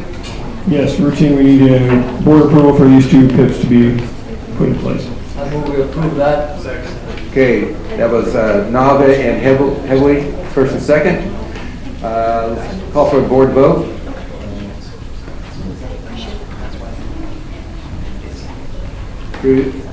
That's approved 7-0. Other action item number 3 is approval of the 2019-2020 local control accountability plan. Mrs. Katowski, anything to add? Nope, it's the same plan that you had the public hearing. Okay. Mr. Chairman, I move we approve the local control and accountability. Okay, we got Mr. Nava at first and then Mr. Porter as second. Call for the board vote.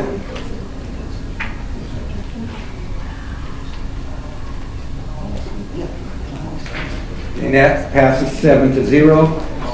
Other action item number 4 is a local control accountability plan, Every Student Succeeds Act, ESSA, as it's better known. This isn't thank you, President Knaxton, members of the board. This is an addendum to our LCAP. Because we receive federal funding, normally we would have a local education accountability plan, but trying to reduce paperwork and stress on the organization, the California Department of Ed said we could add it to our our LCAP plan, so that's what this is. It's an addendum to the LCAP. What are we focusing our title funds on? Any comments? Chairman, I move we approve this budget addendum. I do, and it's kind of about this one, but it's also the last one because we moved so quickly on that. One point is we didn't have an executive summary with this one, and I know it hasn't been approved yet, but you could probably begin that executive summary or a pictograph, however you want to say it, beforehand, and it should accompany the document all the way through. Because, you know, that what was it, 138 pages? Is that what it was? Yeah, 138 pages. So an executive summary with that would be really nice. Okay? So and I would hope that we would see one of those very soon, because the public's not going to read 138 pages. Mr. Chairman, members of the board, we will do something similar to what we did last year. Chelsea was very instrumental in helping us develop that. She did a great job on that. Excellent. And maybe next year it could accompany with this. Sure. Okay. Absolutely. Okay, we got a Mr. Nava motion and Mr. Frey seconded. So I'm calling for the board vote.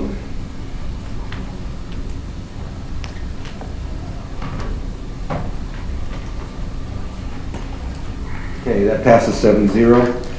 And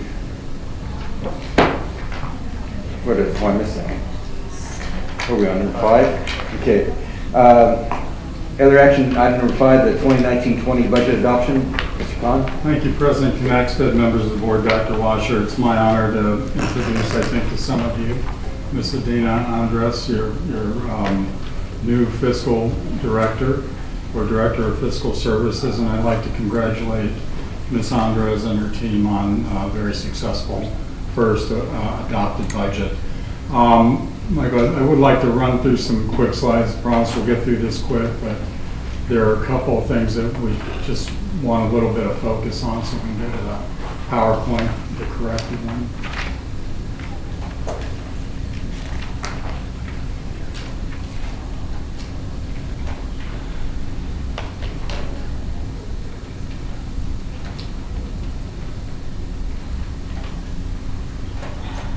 And through this, one of the reasons to run through this really quick, we had a few questions at the public hearing last week, and we'd like to answer them as well. So, go a couple slides in. Just a quick reminder, we are in decline and are projecting slight declines in the years to come. Michael, the next slide. Presently, our staffing cost is running neck and neck with our LCFF revenue. Next slide. We still, the board will note that the decline in the May revise in the STRS rate from roughly 18.13 to 16.7 is not indicated in this budget document as per recommendation from the County Office of Ed. If Governor Newsom does sign that amount into the state budget, then that will be corrected at first interim. However, I do remind the board that that amount will reverse in the following year. So while we drop 1.4%, it goes right back up in the 2021 year. But it doesn't go all the way back up to where it would have been. It does, yes, sir, and then it drops back a 0.2, so it goes from 18.10, 16.7, 18.10, 17.8. So that's where school services dartboard is right now. Yeah. Well, they bought down the amount of money that's needed there. They put money in the fund. Right. Now, what the dartboard indicates is they bought it down for 1 year. I mean, we'll have another budget year next year, but I don't think that's accurate. Well, if you look at the dartboard, the school services dartboard. I'm telling you, I don't think school services is correct on that, because that wasn't the intention of it. The intention was to put money in the fund so that that would be permanently bought down. I read what you read, Mr. Neely, and I agree with you 100%. Okay. I can look at the school services. You still believe it, right? This is the tool that we pretty much, that guides us. Okay. Now, there was a question last week about this new school readiness apportionment versus what actually happened. The school readiness, as Governor Newsom added it to his May revise, could have been a substantial windfall for this district, upwards of $10 million. It did not come to pass. So what did come to pass was what's now referred to from both the Senate and the Assembly Budget Commission is a leveling up. So we're expecting about $60 to $65 per ADA additional revenue in this district for special ed students. So it's better than a sharp stick in the eye, but it's still about $1.5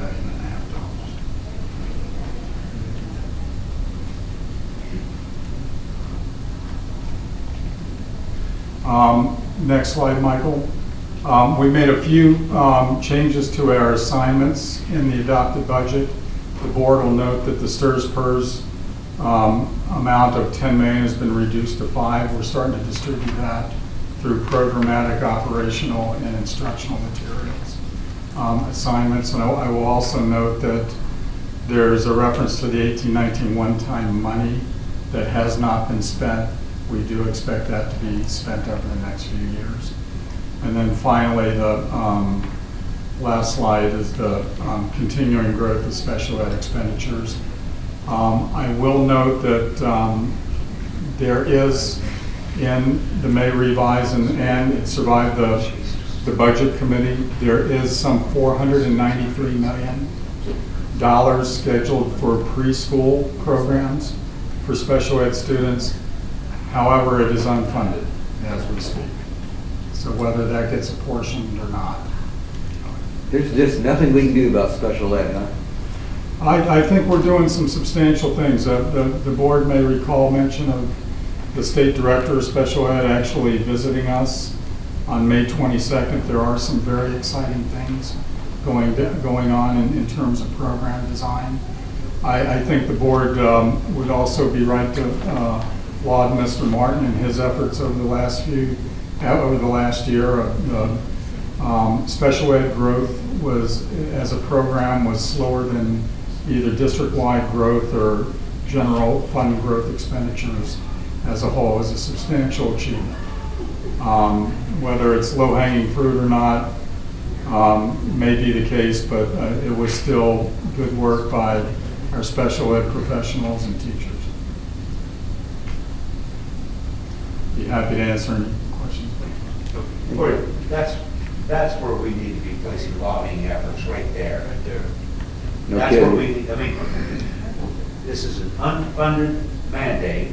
And I'm not saying we should reduce services, we need to increase revenue on that. So that's, you might want to think about some resolutions on that. You might want to think about care visits. That needs to become an issue. It just eats us alive.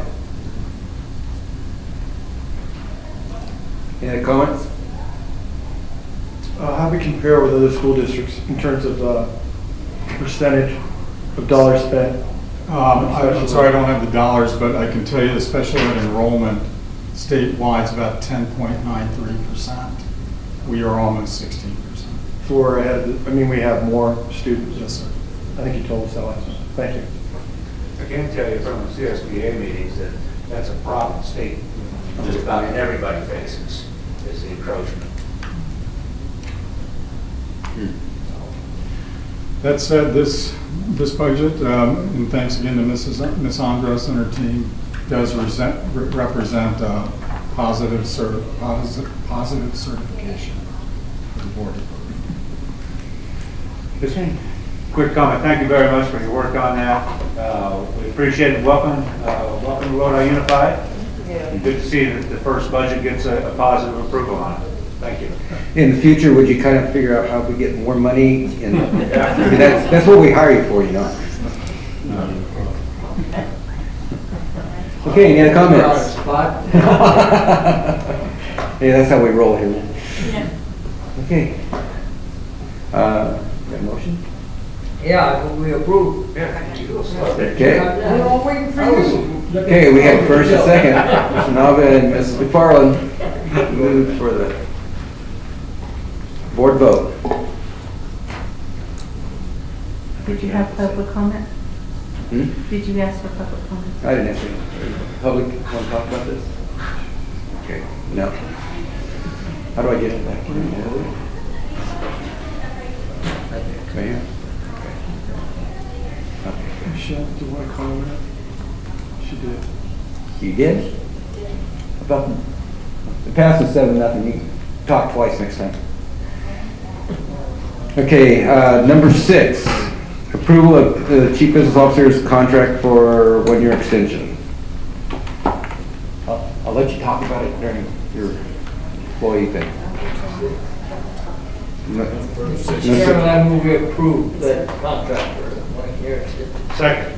Okay, we have a first and a second. Is there any comments? Yes? No? Okay. Board vote.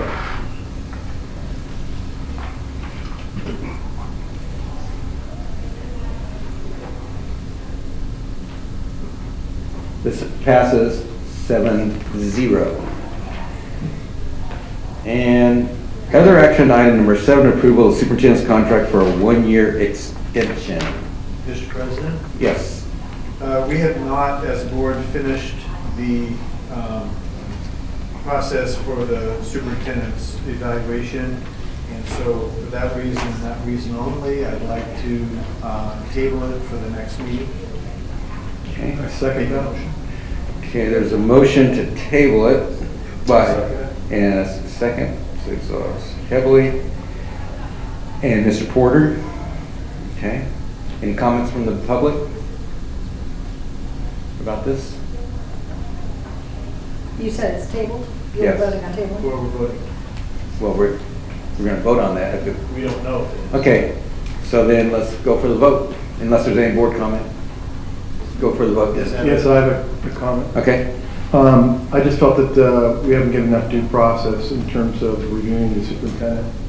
And I feel that this has been kind of rushed through, and to give proper due process and positive feedback to the leader of a school district. I just think this would be a better thing for us to, again, further discuss at the next meeting. That's why I was one of the people that wanted to at least table this for a more further, comprehensive, and positive feedback for our superintendent. Is this a roll call vote? Oh, I don't know, is this a roll call vote? Okay, a voice vote then? Could you, a clarifying question, I heard you say a one-year contract, Yes. but I thought I saw that it was Extension. 2 years. Well, 22? No. Hers is 3 years out. Ours is 2 years out. Okay, thank you. Okay, any other comments?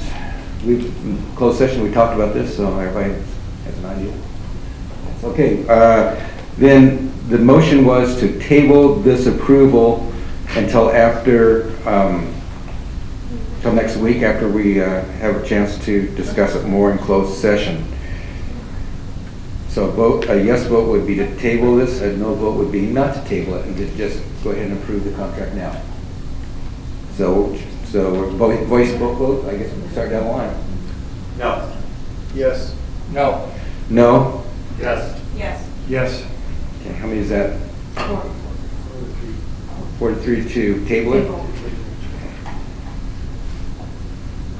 We'll do it again next week. Okay, Mr. McKilligan, routine classified and certificated personnel matters. Mr. President, routine personnel matters are presented for your consideration. Chairman, I move we approve personnel matters. Okay, we got a first and second. Any discussion? Okay, board vote. That passes 7-0. Okay, employee group comments. I don't see, I just see Michelle, and you're the only one? Everybody else on summer vacation? Not teachers though. Michelle never rests. Sorry, Michelle, I didn't get you on the last one. Good evening, President Connexton, members of the board, Dr. Washer, and members of the public. Yes, teachers are never off. We started our first week of summer break with professional development. We had teachers attending science professional development held in the district here, already underway and learning and preparing for next year. So no, teachers don't really have a summer off. Remember that we work 180 days or paid for 185 days, but you break it up into 12 lead checks. So that's unpaid time. I used to call it forced unemployment. Yeah, exactly.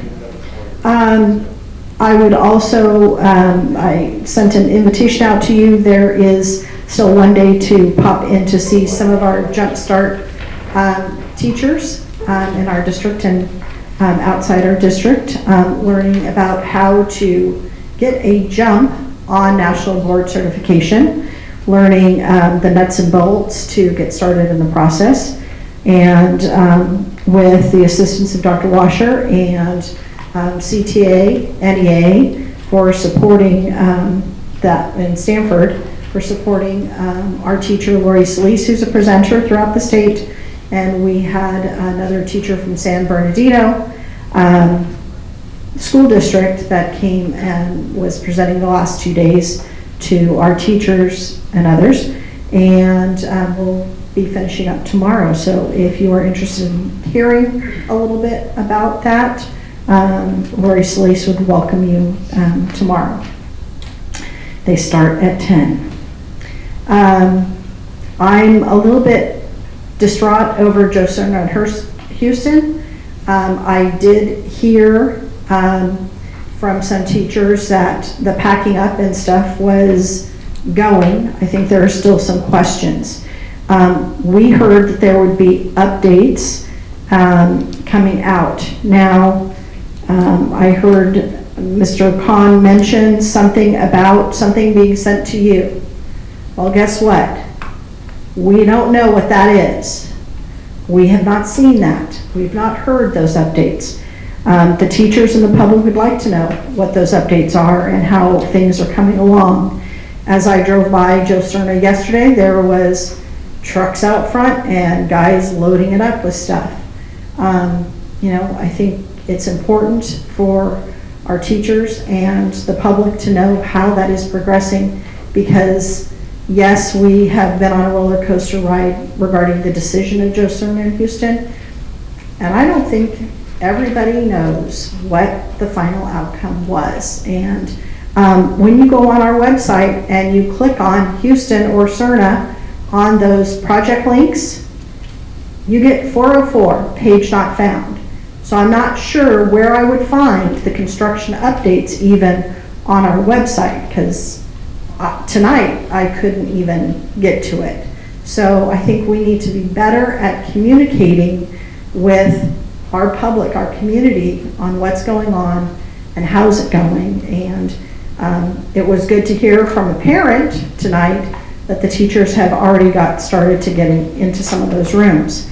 I'd like to find out if we've answered the question, where will our PE and music teachers be housed? Because last I heard with the move, they were looking at a desk in the hallway, and we found that really unacceptable for them. So if we can get updates as to where their things are going to be stored, where they're going to have access to a desk and a computer to do the work they need to do, we would appreciate it. I'd also respectfully ask Mr. Knackstead, I know you were kind of joking, but kind of not. It's come up before about, well, you can talk twice next time. And the board has outlined a different format for this board other than following Robert's rules. And we've not been following those rules, as 2 of our last board meetings went past the 10 o'clock when this board was supposed to vote on it. So if we're going to change the rules, let's have an action item to change what it's going to be that we're going to follow. And so I just say, for everyone's sake, we'd respectfully ask to be notified as to what is the protocol going to be for calling for public comment and time in the future. Thank you. I apologize, Michelle, for that under the previous budget talks, that you didn't get your chance to speak. That was inappropriate. On the link, is it possible for Chelsea to put a link on the website for Joe Cerna updates on the front page? Would it be appropriate to show where the link is? Well, I'm just saying on the front page, on the website, when you go right to the LUSD, Chelsea, I know you're in the back. Is it possible? We can put it on the front page. So people can just click on it? Yeah. Right? Would that make it a lot easier for everybody? Could have its own icon on the LUSD app. We're asking Chelsea questions. You don't need to put your... I'm just asking if we can make communication a little available for everybody. Yes, And I'll since work with we'll be gone, technology on we'll be it. gone all next month, and some people would like to check updates, I know the board would, through emails, or maybe click on that website and just have it there on the front page. Sure, I can work with technology on that, yes. The mobile app is managed by technology department, but I can work with them on the website aspects, yes. I believe Mr. Frey. Yeah, the mobile app, if it maybe had its own icon on it, right? They could just click on it. And I will need to talk to technology about that, but I Raise. suspect that there's something we could do to make that manageable. yeah, that'd be great. And it'd be easy. Yeah. Again, where were the hacks found? I mean, Michael, can you go to the I thought they were on the homepage? bond page, but they're not there.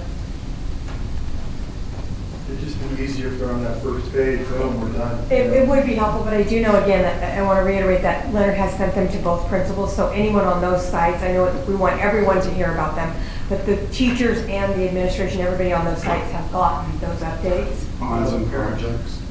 Yeah, well, the parents, that was Very top the bonds and principal to projects. communicate with their. If you click on this, you're So I gonna, agree, but I'm The reason just I'm saying. laughing is I found it once, because I was just clicking all over the and place. then and I you couldn't can find it. click on any of these updates here. I wish you wouldn't do it in public right now. You can go and click on it. So this is just under bonds. and- An update on all the families and friends of the Houston. We actually have to have that. So this is right underneath bond, it's just on, when you go to the home page, across the top ribbon. Change the there's a tab, bonds. bond, that, change the tab to CERN or something, or whatever. Yeah. Instead of bonds and, change, that's all you have to do. I wouldn't have looked there. Specifically related to the bonds and projects or the Houston Cerna? No, we'll leave it on bonds and projects, but we'll Okay. also just put a link that says Joe Cerna, or the Cerna Houston move, and when they click on it, it can direct to this page. Okay.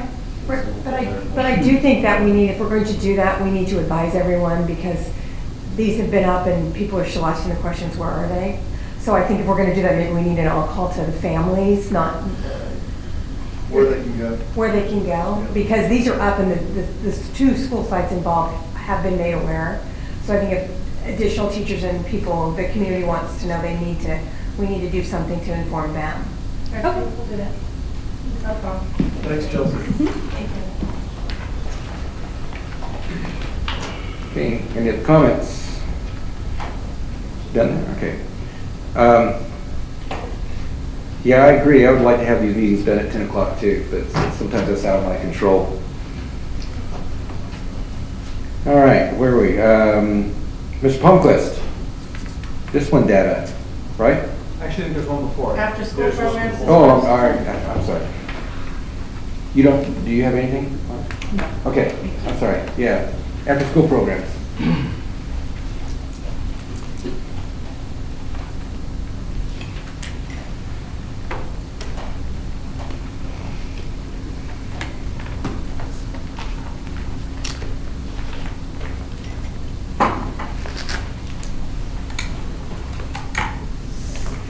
President Paxton, members of the board, and Dr. Washer. I have our coordinator after school programs, Jose Maciel here. I'm going to go through the executive summary for you regarding information on the after school program. So I believe, is it forward? Yeah, there we go. There we go. Okay. Well, good evening, everybody. I'm happy to be here and share a little bit about what we do in after-school programs. We have amazing programs right in after school. I'm sure many of you have heard about them. Many of you have stumbled into an after-school program if you stayed late at a principal's office. We currently have 40 after-school programs here in the district. 31 of those after-school programs are sponsored by the Lodi Unified LCAP funding or primary funding through the After-School Education and Safety Grant. So we have a total of 27 school sites that are direct recipients of this grant. And it's my responsibility to ensure that these school sites adhere to the grant funding guidelines and ensure that these sites are funded year after year as future funding is determined by student participation, fiscal oversight, and guidelines that the state of California establishes for grant recipients. And so our after-school programs here in Lodi Unified operate every school day from school dismissal until 6 p.m. And we have a network of staff that does an incredible job working with our after-school programs. Over 250 staff make the after-school programs happen across the district. And our partners are included in these numbers. We currently partner with the City of Lodi, Parks and Recreation Department, the Table Community Foundation, and the YMCA of San Joaquin. And these partnerships are directly for the purpose of support staff and recreational staff. In addition to that, we've partnered with Got Kids, PFT here in Lodi, Lodi Chamber of Commerce, and other organizations to support and infuse our after-school programs with new knowledge, support, and resources. I really can't do justice in the words of what we do in the after-school program. So our kids have put together a video to show what happens in after-school programs, and I think that will, do it justice. And so one of the things that are going to be highlighted are the program components that are required by our grant, which is providing a nutritious meal in the after-school setting, academic homework block with teacher assistance for our students. In addition to that, providing an enrichment block, and you will see a number of different activities that encompass STEM-related projects and project bases. And the last thing is recreation activities, as it is our goal to build students' intellectual abilities, social abilities, all in a safe and inclusive environment. And that inclusive environment meaning, where kids belong, feel safe, non-bullying, and non-threatening. And our kids in the after-school program vote with their feet. If they don't like the after-school program, they simply don't attend.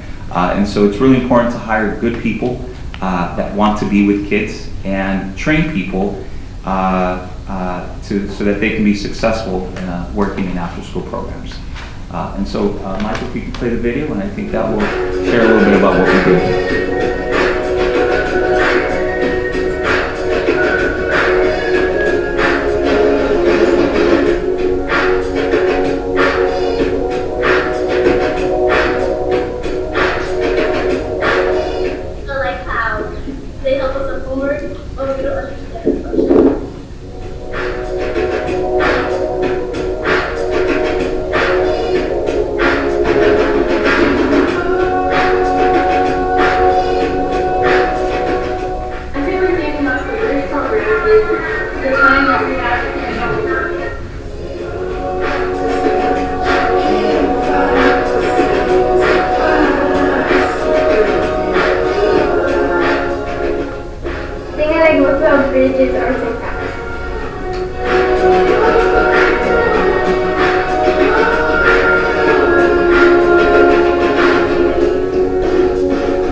What I like about Bridge is recreation.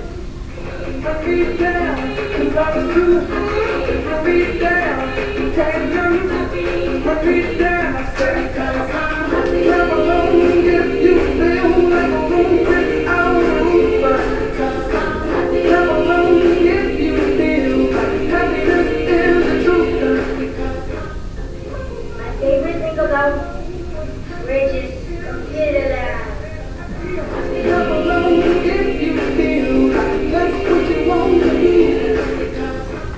Because I love the Bridge program, it's how we do activities.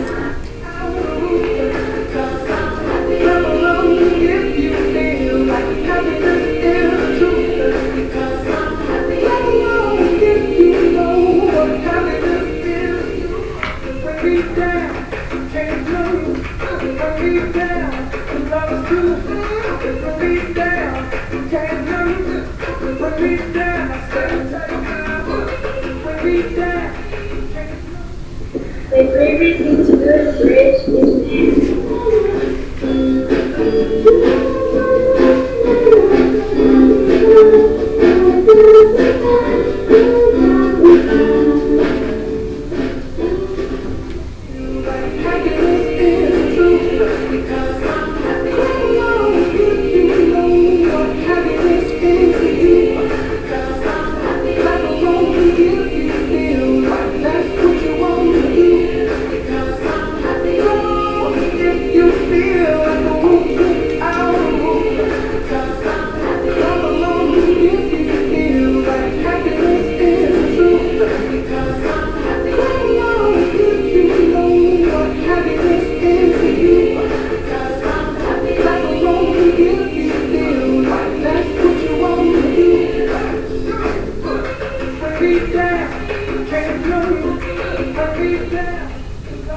My favorite thing about Bridge is supper.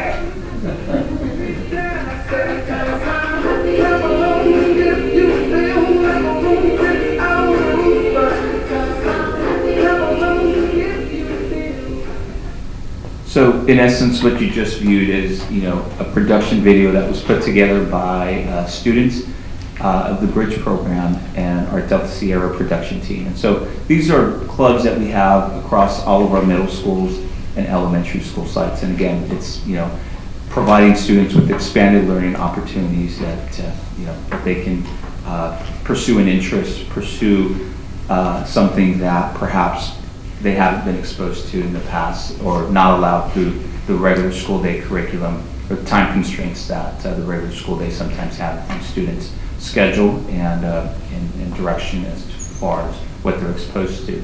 But in the after-school program, we certainly have that flexibility and freedom to drive our curriculum by student interest.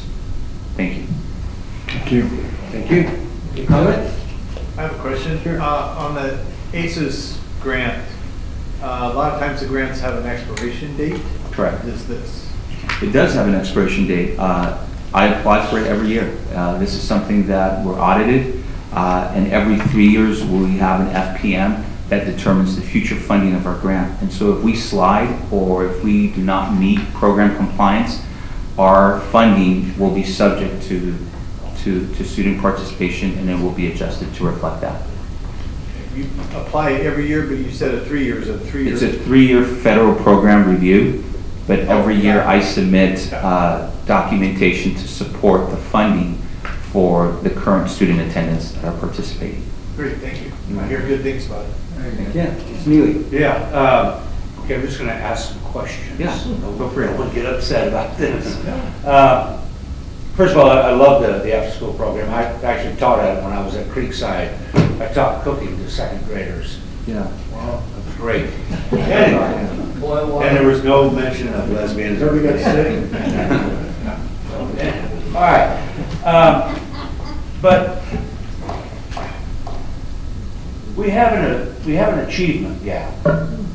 And are we using our after-school programs to help address that achievement gap for specific students that are actually far behind? They need more time in a classroom. Okay. And so the after-school program is driven by quality standards of after-school, and student achievement is reflected in our standards as providing additional support for homework assistance and providing teachers in our after-school programs to assist them with homework completion. Right. But we have those, but that's not my question. Before you go too far, I wanted to make sure you're answering the right question. Are we identifying students specifically that are far behind that could really, that need some extra help in catching up? Or is it simply a waiting list? Correct. And first come, first serve? How do we get kids into the program? Correct. Students are identified in the program on a first come, first served waiting list. Okay. Mr. Neely, members of the board, just a reminder, we do have other programs that do focus on students who need the extra help, and those are separate from this after-school program. From this after-school So it'd be more program. like the tutoring programs that happen after school. So could we hear something about that later? Maybe at another meeting? Yes, we could, but not on June 25th, please. We can always bring our You know what? principals I'll call back. and talk to you about it, okay? Because I'm interested. It's mostly our Title I sites where they have funds to support after-school intervention for students in need. So those are primarily school-driven and not district? Correct. Okay. They identify the students that would need some assistance, and they develop the plan. They actually submitted the plan to Jose through our LCAP also. They Yeah. also have some funds. And if they need more funds, then we... You know, you wave the magical wand, and Mr. Khan answers. He'll find the money. Yes. Yeah, that makes sense to me. And so, Mr. Neely, there is board policy that describes student enrollment in the after-school program. And it's very specific to student attendance and wages. So you have guidelines you have to Yes. adhere to for that? Program, Okay. yes. that's Thank you correct. very much. And then foster and homeless students have priority for enrollment in our programs. Okay. Great, thank you. Lisa, Jose, very nice presentation. Thank you very much for all you're doing for our kids after school. About 3,000 students per day. What's the limiting factor on that? Do we have room for more, or? Enrollment cap. Yeah, our funding is limited. We have a ceiling or a capacity per site, per program. Oh. And so we really don't have funding to go beyond that, or staffing to go beyond that. So to do that, we'd have to find additional funding or dedicate additional funds to it. That's correct. And are we turning away very many? We have waiting lists at about 80% of our school sites, 80 to 90%. And so we do have an extensive waiting list across our district, with, especially in the elementary school sites. It's a very popular program. It's a program that has a larger demand than supply. Some waiting lists are in the extent of a year to a little more than that for students to get in. And give us an idea, if we wanted to accommodate everyone on an elementary waiting list, are we talking about 50 kids, 500 kids, 5,000 kids? Yeah. Some schools have, like Borchard has a waiting list of 130 kids. Houston doesn't have a waiting list at all. Victor Elementary doesn't have a waiting list. Lodi Middle has a waiting list of about 30 kids. Millswood doesn't have a waiting list. Delta Sierra doesn't have a waiting list. And so as you go around the district, you'll see the demand for after-school programs varies. When you look at our Title I schools, those have the greatest demand for after-school programs. Well, and you know, and that's fantastic, because traditionally those are the kids that need the extra education to be reading at third grade and to be moving forward. So I for one, would be all in favor of what we can do to make these waiting lists go away. So, and whatever you can do, I'd like more information on that. Okay. Is there a cost to the student? No. Or family? The 31 programs that fall under the umbrella of LCAP and ACES are free to students. We do have 9 additional programs that are fee-based, and that's due to the fact that they don't qualify for the after-school program grant. Give me an example of those. Okay. I can give you an example of Podesta Ranch. They currently have a before and after school program, and their program, I believe, is currently operated through the YMCA, and the principal is the point of contact for the operation and the structure of that program. And it serves more like after-school care and before-school care, and so they don't fall under the jurisdiction of the ACES grant. Therefore, they're not held compliant to the grant standards. They don't do the 4 components. They don't. Comment? Yeah, at the high school level, Correct. You're not turning away kids, or? No, not at all. But first of all, as a teacher that taught both biology CP and AP, I took advantage of this. We were allowed, I think, 2 1-hour periods a week. And I would use it for kids that didn't do homework. I would use it for AP, for getting ready for the AP test. And I think it's a wonderful program you do. I know that your job is pretty encompassing, because aren't you doing summer school too? I do, yes. Yeah, so that's a pretty big job as well. So I just want to commend you for implementing this, getting it together. I know it works very well. All I can comment on is on a high school level, and my use of it. It was very successful getting kids to turn their homework in on time versus having to come in after school with Mr. Porter and get half credit or something like that. But I really appreciate what you do. Thank you.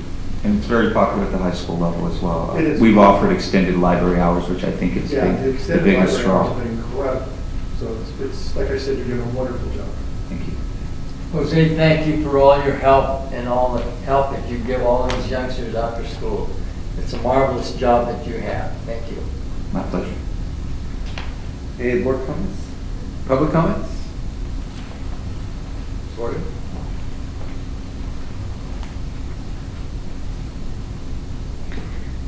That video was awesome. What a great way to showcase what the after-school program, bridge program, as I refer to it, is. My concern is the wait list. And I know that there's a ceiling, but I think it's important, and maybe board members can be given numbers, because I know for Needham, at times it was a 2-3 year wait list for students to get on. Now, if you have a sibling, you're automatically kind of you dovetail right in. But if you're that first child in, didn't get in, it was a long wait. And you do see the benefits of a structured program. I mean, when we grew up, it was being called the latchkey kid. You know, I went home, I fixed snack for my sister. This gives a structured, safe environment that kids are benefiting from. You know, I think maybe as we have a grant writer, maybe we can look at writing more grants that could dovetail into expanding some of those schools' caseload, I guess, if it will, for those that, if Borchard's at 130, I know Needham, so it's up in the 90s always. But your foster youth, your homeless youth, you know, you still had to wait for an opening to get in. And when we talk about building relationships, our most troubled youth who don't have someone at home whose parents are working 2 or 3 jobs, if they were in this safe environment, not only was their homework done, but you know, you saw that volleyball, you saw that, you know, basketball, you know, those organized sports that kids who are latchkey don't get to participate in, so that when they get to high school, they don't even know the basics. They've not been on a club team. So, you know, if we could even start at looking at grants for expanding at elementary as it goes up, I think it would really benefit more students, because the payoff, you know, and having teachers do your tutoring, you know, they know what the Common Core standards are. When the new textbook and stuff came out, we had a hard time with some of just support staff understanding. And so teachers were doing tutoring sessions sometimes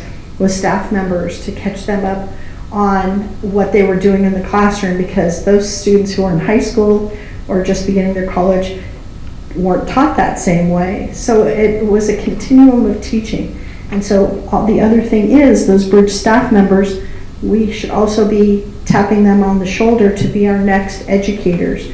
And we have seen several of those staff people become teachers within our district. So not only are they helping our students today, but they're looking at that as a future. And so maybe our Apple Academy kids, maybe there's something that could be offered that way also. So I think it's a phenomenal program, but how can we expand it? Because the complaint is always, I can't get my kid in.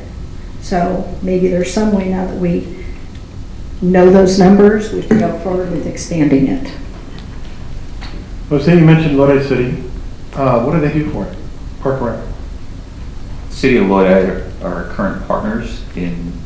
So it's the City of Lodi, it's not the Park and Rec? It's the City of Lodi Parks and Rec, that's Okay. correct. And so it falls under the same umbrella. So they help us by providing staffing. Part of our grant requires that we collaborate with community-based organizations. Okay. And so they fall under that criteria. And so we're currently partnered with 12 school sites with Good. the City of Lodi Parks and Rec. Good to know. You will receive that. I am, they have a manager structure, organizational structure as a City of Lodi. I oversee the overall program, yes. Compliance. Compliance, that's, we need to ensure that funding continues to happen year after year. And so there's a number of things that we need to verify, confirm, and submit to ensure funding. One quick question, you know, where you have to turn kids away. Mm-hmm. Is that because of staffing? Capacity. That's facilities, I mean, we're limited to. It's strictly a capacity situation. Yeah. Our grant requires that we have a 1 to 20 staff to student ratio. Food services is also something that we take into consideration, because we need to provide nutritional snacks. Teacher support, sometimes we're limited at some school sites where we don't have enough teachers. Right. So we have to manage, we have to recruit teachers from other school sites to support teachers at particular sites that have a low teacher interest in supporting us and in the after school. So there's a lot of moving parts that take place. So with all your people that you have to turn away, is there enough funding to take care of all those people? No, we're running at capacity at all of our programs. We're actually exceeding capacity. Thank you very much. Okay, thank you, sir. Thank you. Okay, Ms. Palmquist, discipline data. Thank you, President Knackstead, members of the board, Dr. Washer. We have Dr. Dostie here to give an update on discipline data. It's over a 3-year period. He has prepared for you an executive summary. He'll talk through those executive summary points, and if there's any other questions, he's available to answer them. Thank you. Good evening, President Knackstead, members of the board, Dr. Washer. As a requirement of our OCR resolution, it's a requirement that we cover our disciplinary data on a year-to-year basis. You've had the information before you for a few days. The executive summary, if you would, Michael, move to the executive summary, please. So here what we have are, we cover disciplinary referrals, our suspensions and expulsion numbers over a 3-year period. Under disciplinary referrals, we've seen an increase from 2016-17, in 2017-18, and then a decrease this year in 18-19, just under 600 referrals. We have seen a decrease in disciplinary classroom referrals for African American students from 20% to approximately 17% over the 3-year period, even though their population within the district has remained steady at 7%. So it is still overrepresented, but those numbers are decreasing.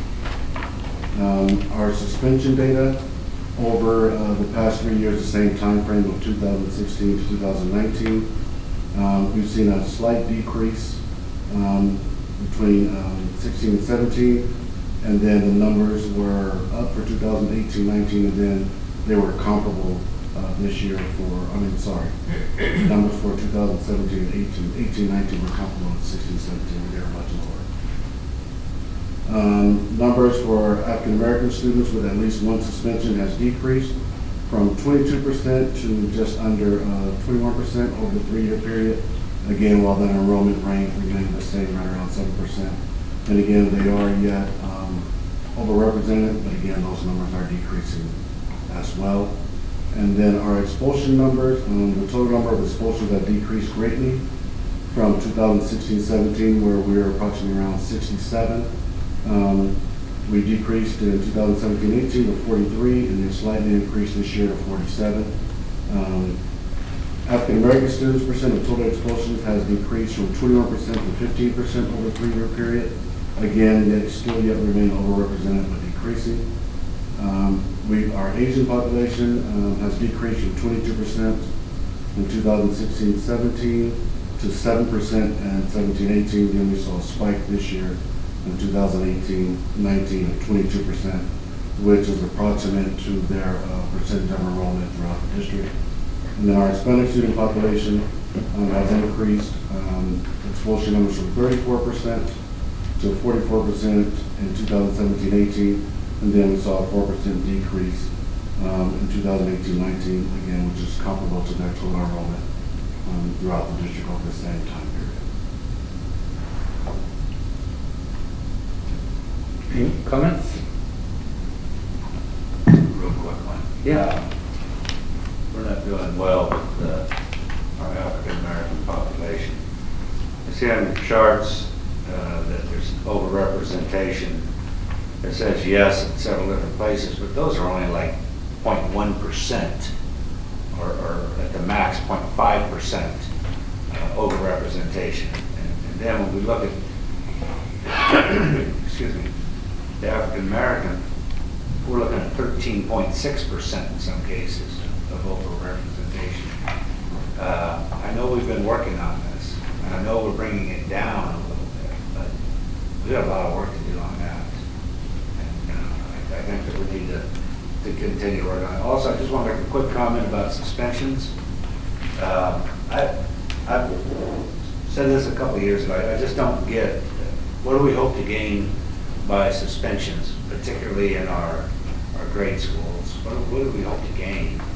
I mean, we send them home, they play video games and stuff, and come back. Are they going to be any different? Do we address the behavior?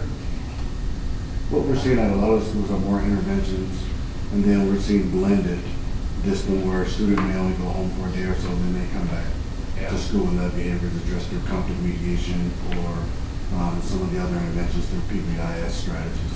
So we are starting to see more active interventions on actual school sites. But again, we also continue to have students that make some pretty tough decisions that we still have to address. We are being creative in the way that we address them, and the numbers are decreasing. They're just not decreasing at a rate that may meet your expectations, but they are decreasing. I think that's fantastic. I think we need more programs like that. Again, something else I talked about a couple years ago, I'll bring it up again, well, I was at Park Lane, and I was talking to a young man there, a 6th grader, and he looked at me and he says, you know, you guys need to do mindfulness here. And I'm like, where did you hear that? And, well, he heard it from Haywood. And he lived over there and went to school over there, and he learned mindfulness. And he says, you know, it really helped me. And this was just, I'm like, yeah, it helped me tremendously. I do that all the time, every day. And that's something that maybe we could look at to trying to implement and see if we get some results from it. I think most of our problems come from acting out on anger. That's one of the things that mindfulness teaches you how to handle that anger. So there's a lot of school districts that are doing it, and a lot of school districts have been very successful at it. So this is one of those things that I think that we need to look into. But thank you very much for your report. You've been doing a fantastic job. Thank you. And I greatly appreciate that. And one question, Alan, do we still have the in-school suspensions at the high schools?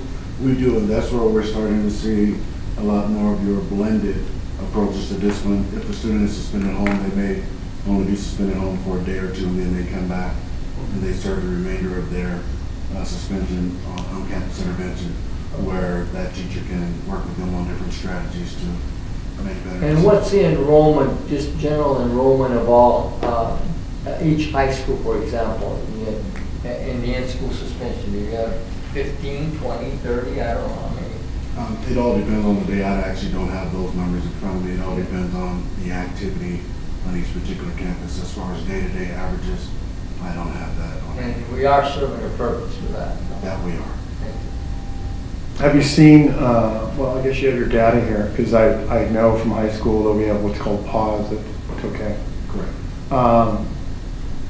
Any success? Because you've got your data here, but what I like to see broken down is what were the suspensions for, what was violent, what was non-violent? Because it gets back to what George was talking about. Some of these things are waste.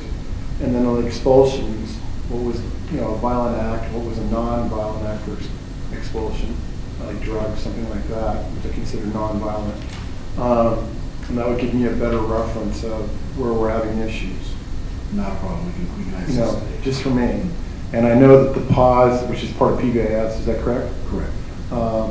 And how we're doing in each comprehensive high school, because that's where you tend to have more violent activity, I believe. I might be wrong, and you're the expert. But see the success of that. And I do know they've gone to period situations where maybe a kid is having problems in one period, and they pull them out of that period when the teacher's having issues with them, because I knew they were trying to do it all day. And maybe the student was doing fine first and second, but the third period had an issue. And then they pull them out all day, and all the teachers had to provide homework or something like that. I didn't think that was very effective. That was just my dealings with pause, because some of the kids that I had go to pause were doing fine in my class. And then, why were they being pulled out all day? Whereas we could do it on a one-period situation. And keep thinking, it's just a suggestion. You're the expert. So. Thank you. So at the beginning of the report, you mentioned that this is a annual mandatory report. What is that for now? It is a part of the OCR agreement. Oh, OCR resolution. Okay. Any comments? I do appreciate the fact that we're using that suspension time in a more positive way, actually using it. So that's good. I think that's a good idea. Okay, thanks. Thank you very much. Thank you. Thank you, Alan. All right, where are we at? Ms. Katowski again. information regarding the types of state and district assessments that we give every year. You're going to find a way not to do that? Is that? I'm going to be a magician if I. No, okay, all right. All We've given you a lot to do this week. I know, tonight's Fix in it. my mind. This is my last report up here, right? Okay. I'm going to try to be brief and use my executive summary as our talking points. We do have some state mandated testing that we are required to do. Our first that we have to give is our LPAC, and those are for our English learner students that are new to the district.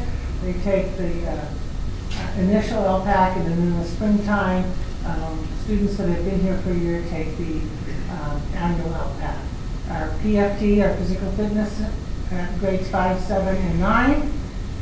And we give our SBAC assessments for math and English language arts in grades 3 through 8 and 11. And the California Science Test, CAST, not to be confused through a lot of other things. Anyway, it's grades 5, 8, 11, or 12. Those are the ones that are required when we receive funding. Those are the ones that we have to do. The district assessments, which we call benchmarks, are really the curriculum embedded assessments, meaning unit assessments at the end of a unit in grades K through 12, in English language arts. In grades 1 through 6, we give a fluency test twice a year, once in a 1-minute fluency test, once at the beginning and then again in the springtime. And then our math curriculum embedded assessments, grades K-12. Our English learners, the teachers that have English learners in the class are asked to complete an observation checklist twice. It used to be a weekly checklist and even daily checklist. We reduced it down to twice, doing the checklist, the observation checklist twice in a unit. That kind of helps us determine if our English learners are growing and making progress. And then at the Title I sites, we ask the Title I teachers at grades K through 2 to give the DIBELS assessment. And then, of course, the students that are in the Read 180 classrooms take the reading inventory, but then they are not required to take the English language arts benchmarks. If you're in if you're in like 5th grade, how many tests do you take? You take a lot of tests. And it's a lot. That's 6 or 5 count. In the spring times, it's a lot of tests because the benchmarks, the SBAC, a lot of those things come at the same time. It can take a lot. And these are mandatory tests now? The benchmarks are not. The top ones are mandatory. So the benchmarks aren't mandatory, correct? No. Right. But they help us just monitor. District. They just help teachers monitor what's going on. Wait a minute, it helps the teachers monitor or helps the district monitor? Oh, I don't, it would be for teachers' benefit to, if they're used appropriately, the teachers would look at the results and then modify instruction. You know, the one complaint that I've heard from teachers, though, a lot is where they're tested to death. I can't disagree with that, because when I laid it out, there are, in the springtime, there seems to be like an endless testing because of the assessments for the SBAC take 2 weeks, and then the week before that usually becomes English language arts, and the week after that, after testing is the math benchmark, which is the way it falls. I'm not disagreeing with any of them. Have we looked at any way to reduce the test so we have better bang for our buck? I mean, how many times are we testing them for the same thing over and over again? We are not. And how many? Sorry. No, I'm a gentleman. You go ahead. We're just giving a benchmark for every unit, so we're not testing anything over and over. The instruction of the unit. The unit is for the success, right? That's what our benchmark is. But it seems like some of these kids are just getting tested to. What, in your professional opinion, would be a better route? Oh, that's a loaded question. I will tell you that we are considering looking at eliminating some of the tests. What are you talking about? A committee of people That include looking teachers? at that and saying maybe K1, we should eliminate one of these assessments if we're going to do the Dibbles assessment. We haven't come up with it. Because I believe, I'm with the president here, Mr. Jack, that a lot of teachers are saying we are spending a lot of time testing. And I would add to that, just having grandkids about that fifth grade age, or at once upon a time, they get, I mean, this kid gets very stressed out, and he's a really good student. You know, I mean, it's just being tested to death. And I'm not sure that we're doing anybody any real favors, especially if we're doing this just for the district's information.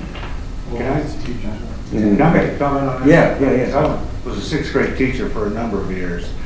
And I'll tell you, I think part of it is about how you look at a test. I didn't look at it as an interruption of the curriculum. I looked at it as part of the curriculum. And I used all of my testing as another teaching event. You know, you gotta have four things to be successful on a test. First of all, you gotta have some knowledge of the material, all right? But that's only one part of it. You've also got to understand the vocabulary that's associated with that material. You've got to understand what the questions are about. Third thing you need some ability on how to take a test. Now, these are things that when you're giving tests, you're teaching the kids this, all right? And every time we give a test, I didn't give a test, give the grade back, and that was it. You know, gave the test, and we went over every question on there. And I looked at the questions too to see which ones were the most missed, because then that was my fault. You know, so I had to change something there. Then the last thing you need is you've got to have a desire to pass the test. And I think that's what happens a lot of times in our high schools, is that 11th graders are like, what's this mean to me? What's Exactly. This? Yeah. You know, so I think that's an issue. So, but when they're young like this, you can get them all excited and fired up about it, you know. And you not only give kudos for the highest award, but also most improved and all that. You can really blend this into your curriculum and get a lot out of it. And you know what? I always used to tell the kids, you're going to be tested for the rest of your life. It's not going to end, you know, at high school. You're going to be tested for jobs. You're going to be tested for all kinds of things. So I think, but I want to recognize too that everybody teaches differently. So maybe we've got to maybe not make it mandatory. You know, that could be one thing, but then allow those teachers who like to use it to use it. And also, I believe that when you're teaching, repetition is part of the thing, right? I remember I went to professional development that said that, you know, in order for somebody to remember something, you got to say it 24 times, right? So you say it 24 times, and they're going to remember it. And then to this day, that professional development went over that over and over and over again. And to this day, I remember you got to tell somebody something 24 times before they're going to remember it. So this is just another testing is another way of repetition as well. So I liked it. I got my kids to where they pretty much liked it. So You never answered my question. Oh, I'm sorry. What do you think in your professional opinion about the number of tests? Thank you, Mr. Neely, for trying to divert that. As a teacher, I would always give my unit assessments, whether or not the district required it or not, because I wanted to know how well my Yeah, it's just students part of were the daily, I got you on that. I don't have a problem. That's, you know, that's kind of what we're kind of mirroring here, is we're asking the teachers to give their unit They assessment. get feedback for that. I get that. I'm just saying overall, is there any wiggle room for us? Because those kids are taking a lot of tests. Oh, tonight's my room for wiggle room and backing down and I don't know what. Yes, of course, there's No, lots pumping of the brakes, I said earlier. Yeah, pumping the brakes. That was trying to remember. See, you didn't say it 24 times, No, so I didn't remember. I forgot. I learned something tonight. There is plenty of wiggle room in the bottom half. The place we don't have wiggle room is at the top. The state mandated testing is required. I got you. There is And you have wiggle people room looking in the into bottom it? half. Okay, thank you. Thank you. Yeah, I think maybe somehow in your spare time, need to explore with teachers how to better use these tests, and find out the ones that are actually really necessary. Because it is a problem with a lot of people, I think. I mean, I'm telling you, that's the one thing I hear frequently is too much testing. And Ms. Neely's right. That's part of life. That's, you know, and you can use it as a learning tool. But if we're just doing it for the sake of doing it, and sometimes I think that might be happening. So I would ask you to explore those possibilities, or look for better ways of using our time. That's what they're doing in staff development. Oh, yeah, I don't know. So I have a couple of clarifying questions. When it says district assessments, that's benchmarks. Okay, so where are the bench? And those are the unit tests. So, where does that unit test information go? Does it stay with the teacher? Does it go to the district somewhere? It is, it's all done online. Correct. Well, I shouldn't say that. Kindergarten is not done online, but most of the tests are given online. It is recorded in an Illuminate and shared out to the teachers. Because the online, somebody has to collect it when you do it online. It's collected in Illuminate and the teachers have the data. Right, but what I'm asking is, that partially answered it. It has to be reported somewhere. Right. Is it that test information is reported to the teacher or to the district or for everybody? It's reported, it's, how can I say this? The teachers get they get the results. The school site, the principal can see those results by teacher, by grade level, if they so choose to look. And so can the district. because it's within the program that allows access to different things. Okay, because I get it, what you're saying about it. A unit test is kind of like the culmination of what you did in that unit. I just didn't know where it went and who had access to it and for what reason. So which test is the one teacher, one student test? I'm thinking you're talking about the Dibbles assessment, where individually parts of the test are done teacher-student one-to-one ratio. And that's ELA only? That is for reading, yes. Okay. Let me see here. Math. I saw math somewhere. Math is their district assessments. Math within embedded assessments. Okay. Okay, any other comments? Yeah, how long does it take to do the 101 assessment? It varies Who by... takes care of the other 32 little guys running around? Or people, I mean. Children. Yes, children. We have an assessment team that works with our teachers if they would like. Generally, the assessment individual will come in and take over the class while the teacher gives the assessment. Some teachers like that, some teachers don't like that. Some teachers want to give it to themselves, to the students and control their class, but we do have the... How long does it take? Each one could take, between 7 and 10 minutes. Wow. It's a battery of tests, assessments. That's a lot. That's not the same. But it gives us the early literacy skills. No, I know. To Yeah, support. that's a lot of minutes. And then you've got people running all over the place. That doesn't include the fluency portion either, does it? No, there's a 1-minute fluency at grades 2 through 6, twice a year. Yeah. Right? But that can be done as a whole group. Sorry. That's individual. Yes. It's getting late. It's 10 o'clock at night. Michelle, do you have a comment for public comment? This is what I mean. See, it's not my fault. I'd be remiss if, I think we've discussed this a couple of years back, when we talked about how those pacing guides and the benchmark tests, teachers are being told by principals, you haven't done this yet, you haven't done this yet. Okay, so there is not that professional freedom to do those units until there's mastery, until they have understanding. They have to keep up with the pacing guide. That's hard. Can't say that I can teach my kids and maybe go a week after where it misses the deadline for being uploaded. Teachers are getting harassed, even though they finish it, by the end, it's not populated in the report cards. And that's where it goes, is some of those tests populate in the report cards. And some of those skills are only tested one time a year.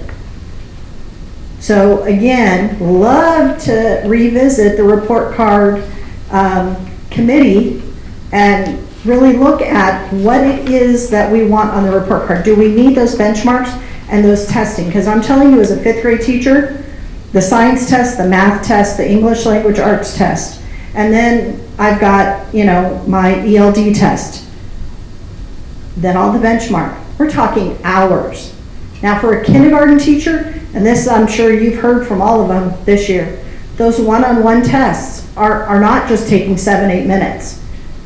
Your kids who cannot read, they are taking an exorbitant amount of time to take. And then yes, what do you do with the remainder of your class as a kindergarten teacher? You only have your partner teacher, if you have a partner teacher, for 90 minutes. So we really need to be, what is mandated, state mandated. But you go down, really, for teachers, all those other things, except for the reading inventory, if you're not a Read 180 teacher, are mandated by a teacher to do. So being real, you're spending a lot of time testing, when as a teacher, I'm sure Mr. Porter, you know whether or not this kid has mastery or not. Do I need to reteach this kid? Do we need to go over this vocabulary, this concept? As a teacher, that professional discretion of, I can now mark off that this child knows understands punctuation marks. And I can mark that off and give him a grade for mastery. What has he mastered in first quarter, second quarter? Those are done by units, by the book. So now you're talking about what's explicitly being followed in a book, the curriculum. So I'd love to have those frank, honest conversations about report cards and the assessments. I have teachers that would be willing to do that. And those kindergarten tests, they're not just 9 minutes per kid. And remember, they do that at each quarter. So that's a lot of wasted teaching time, because our motto is, let us teach. So we need that time. So I'd love to have that frank conversation and somebody on that report card committee to reevaluate what do we must do, what's best for kids. Ms. Oregon, how long does it take for a 3rd grade teacher to do one report card?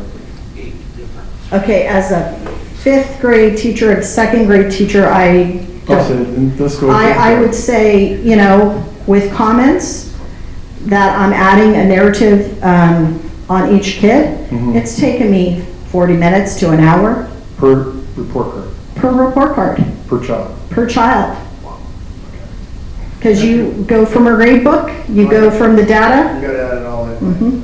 Thank you. Okay. I think that's good. All right, thank you. Thank you. We're getting after 10 o'clock. We have 2 more reports, both by Mr. Palmquist. I've looked at his reports. They're very short. I suggest we continue. That's right, just finish them off. I'm good. All right, Mr. Palmquist, you're up. Hey, I received the message. Thank you, President Knackstead, members of the board, and Dr. Washer. We do have, as mentioned earlier in the board meeting, sort of a standing, regular recurring board report. We've prepared an executive summary. I do want to commend Dr. Khan. She has rolled up her sleeves and has jumped headfirst into Valley Robotics, including already meeting with, conversing with, calling families. I think to me that's the biggest headline as we're still working through, getting school up and running. So my executive summary is here for you to take a look at. Dr. Khan is available for any questions. Any board comments? Thank you for coming. Everything's done? Everything's cool. So. Well, it's in progress, but yes, we thank you. stop the every meeting update now. They're to this point. What do you think? I bet Stacy would be happy to hear that. You have to be back Tuesday. We can prepare a hack. Leonard likes the company on the way home. So the final report, Dr. Dosti is back, President Knaxton, members of the board, and Dr. Washer is proposing a reorganization of the CWA department, particularly one position. And we prepared an executive summary. Dr. Dosti is here to answer any questions that you have regarding that summary. No questions. I don't have any questions, you're doing what you have to do and get it done. I have a question. So, what are we fixing by doing this? What this will do is give us the opportunity to address some of the challenges that we have and improve, give us the opportunity to be more effective and more efficient. We have a process, especially dealing with some of the legal things that a typist clerk 2 cannot do. Therefore, our response time is lagging greatly because of the other things that are assigned to particular individuals. This will allow me the flexibility to kind of segue things, equal out the distribution of clerical duties, and thus increase our response time, both legally and also to our school sites and district level. Thank you. So it costs about the same, it looks like, right? Yeah, it's $8,400 over the course of a year. Any board comments? Don't say to adjourn yet. Any board comments? Public comments? All right, thank you, sir. Thank you very much. Don't have any board advisory committee reports, I wouldn't think. So, Chairman, I move to adjourn. Second. Okay, see you Tuesday at 5:30. Closed session. Next Tuesday.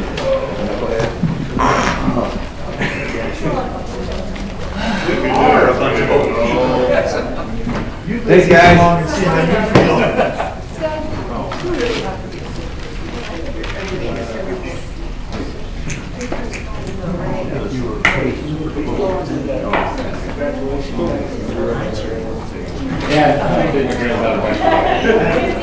You're going to Hawaii?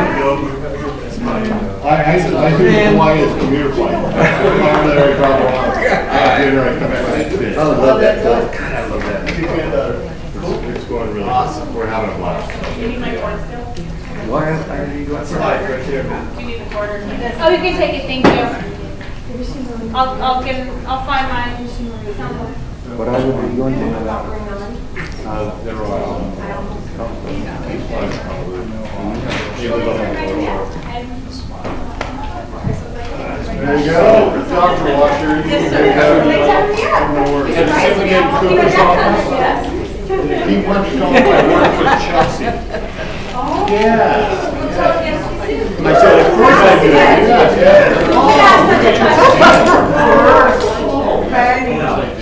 Yes, it's Chelsea's world and we're just big in it, so. That's pretty funny. Thank you guys for making me so White impression, Chelsea. Yeah. I want to review Mr. Porter's evaluation when you're done. Oh, thank you. Yes, I need to raise Chelsea. Oh, I can't.